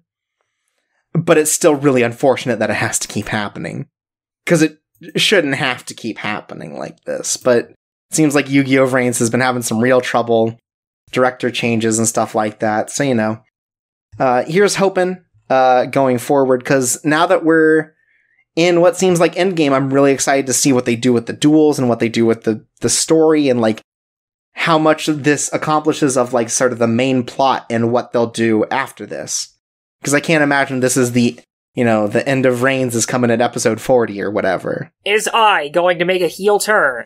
Oh my god, and he'll wear a mask too. That's one thing I've appreciated about I too, is like being like sort of a comic relief mascot character in a series that kind of desperately needs to like just pull back a little and have some fun. I mean, there's also the news reporters. Yeah, the news reporters are nice too, but like I is like constantly there, like just kind of overreacting in a way that maybe in previous Yu-Gi-Oh! Series they totally would have. But he's there to do it, and then Playmakers are just there to go like, calm down. I know you're posturing. It's like, okay, you got me. But yeah, I'm excited for VRAINS. Like, this 2-week break that they've taken has gotten me really hankering for more card games. Yeah, I'm excited for Aoi to win her duel against this creep. Mm-hmm, for sure. I also hope Emma doesn't keep losing. Well, she's been turned into Data now, so we'll have to see. When she comes back, hopefully she won't lose. Yeah. Yeah, here's hoping. I love it when all the characters get to do something and people aren't just there to die. But yeah, that's everything. That's the end of 2017 as far as our long-form coverage of it goes. We did it. We survived. We did it. I don't know how, but we did it. We survived 2017 and all of its anime. And I like, even up to the end, I feel like we were getting a lot of good series. Like, I've had to think a lot more about sort of like my anime of the year stuff, more so than I expected at the beginning of the season. Like, I didn't expect to nearly be like, oh, well, now all these different shows have to be represented. I'm thinking about how much I really feel about these compared to other shows that I thought were like, clinchers earlier on. But yeah, it's just it's been a really solid end of the year for anime. And I've been really excited about all the things we've been seeing. Yeah, just that most of my stuff is still going. Ah! Yeah, that makes it a little bit harder, but you know, still nice to see certain things come to an end and, like, you know, to accomplish what they set out to do. Not always is that the best, like maybe in Anime-Gataris, but you know, they accomplished what they set out to do. It's always nice to see things that succeed. And I think there are a lot of good success stories from this season, even in the shows going on to next season. Yeah, I'd say it was a pretty good season overall. Yeah. So that concludes the 2017 coverage for Coco Disaster. Our next episode will be our Anime of the Year Awards show for 2017. At that time, we'll be, you know, putting up our favorite OPs, endings, you know, things like that, and talking about just the shows that really stood out to us over this entire year. Because sometimes it's a little hard to remember the beginning of this year and all the shows that came forward, but, like, there was still some good stuff coming out. Even if it's a little, you know, less than later on. I'm really excited to talk about this year, because I do think it ended up being a pretty well-rounded year for things that I was just way into. Yeah, same here. There are a lot of good shows, some surprises, and some bizarre ones. Yeah, surprises both good and bad. I try to find one of those every season, and I think it's worked out so well. I think it's worked out well. And so, before we go, though, we got some fan mail. Things that we are here to discuss. And the first one was one that was sent in during the last episode, but I thought it would make more sense talking about it here. This one comes in from Onlurin and asks, do you think VRAINS' production issues will cause problems for the series, or is it problems with the series that are leading to issues with production?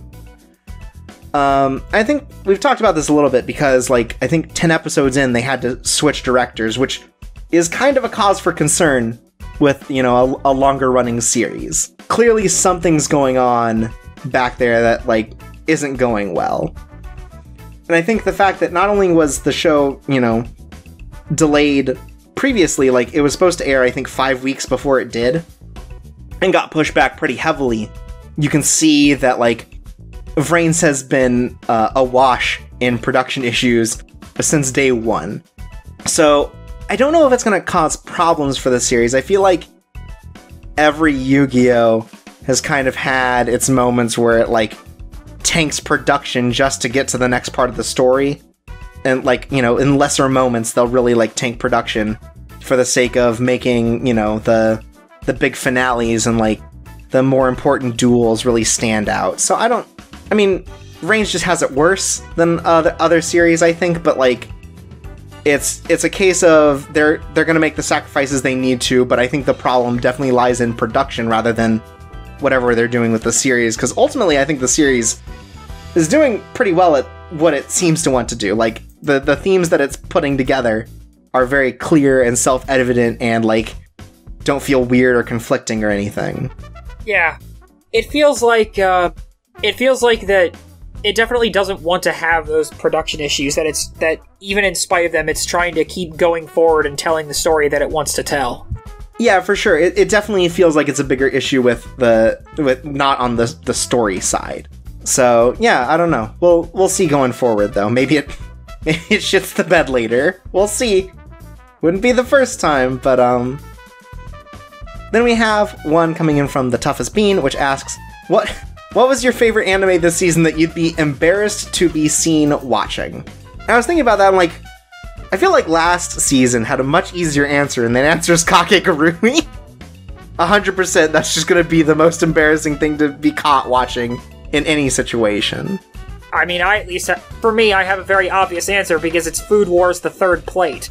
Right, I guess Food Wars still has, you know, the half-naked reaction shots of everyone. But, like, yes. I don't know if I have anything, like, super embarrassing on my list of shows I watch. I guess the closest would be URAHARA, because I've already had to deal with enough people going, oh, you like the kid shows? You like some kind of kid? So, like, you know, that's a problem. But nothing, like, horribly embarrassing where, like, I feel like I have to, you know, scramble to another tab when someone, like, walks in on me or whatever.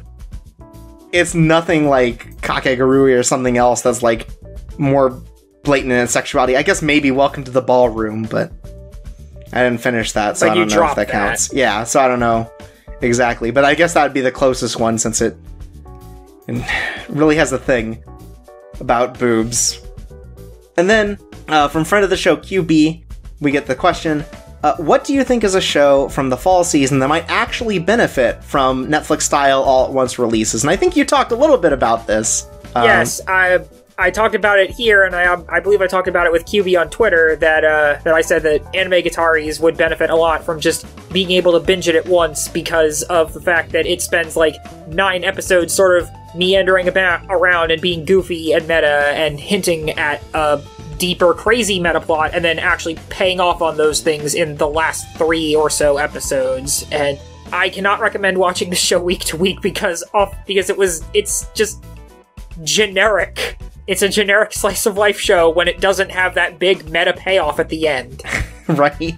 I'm trying to think on my end, and, like, I don't think any of the ones that I watch specifically would benefit from, like, a binge watch in comparison to something like a weekly watch, because, like, a lot of the shows I end up watching have, like, sort of, like, big end of episode, like, twists or things that, like, kind of reshape how you think about it, and, like, it kind of benefits from the fact that you have time to sort of reflect on it and think about the things that are going on in these particular shows.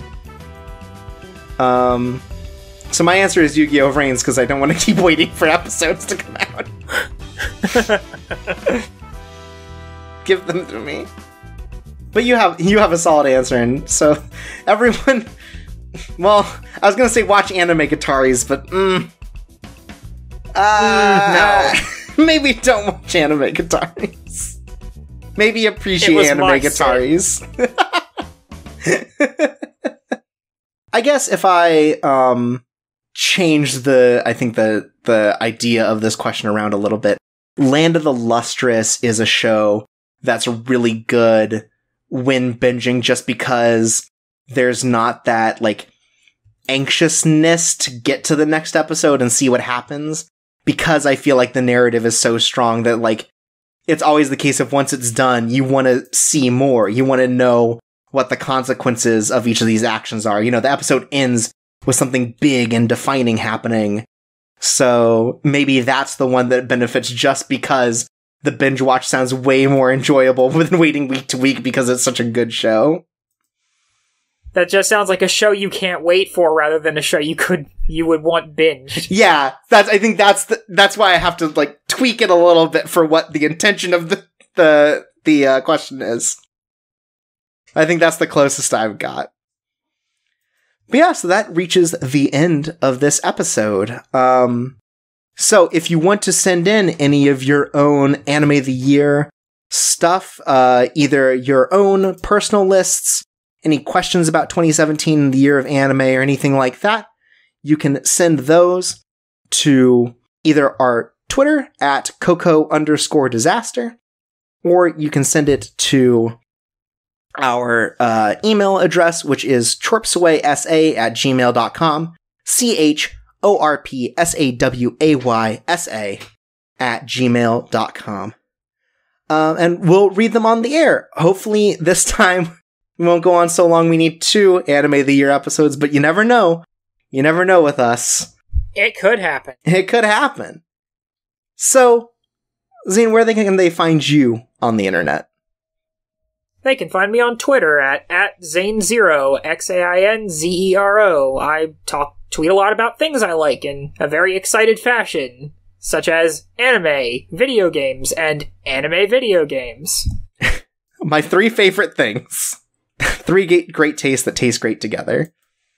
You can find me at Chorpsaway, CHORPSAWAY on Twitter. You can find me the same on YouTube. And the show, if you want to check us out besides the things I've already mentioned, you can check us out at cocodisaster.com, where we have links to all of our previous episodes. We have information on our latest episodes. We have access to our side blog, where a friend of the show, QB, and I talk about other things that maybe don't fit the podcast format. And you can find that at vanilla-blessing.tumblr.com. And yeah, so look forward to that. As we said before, our next episode is going to be our Anime of the Year discussion, so look forward to that. Following that, our first single serving of the new year will be focusing on the Devil May Cry anime with my friend Beam Splash, and discussing maybe its place in the canon and how it represents the characters from the game on the whole. And then right after that, we'll be right back into our seasonal coverage, and we'll see you again for spring. But until then, I've been Chorps Away. And I'm Zane Zero. And sweet dreams.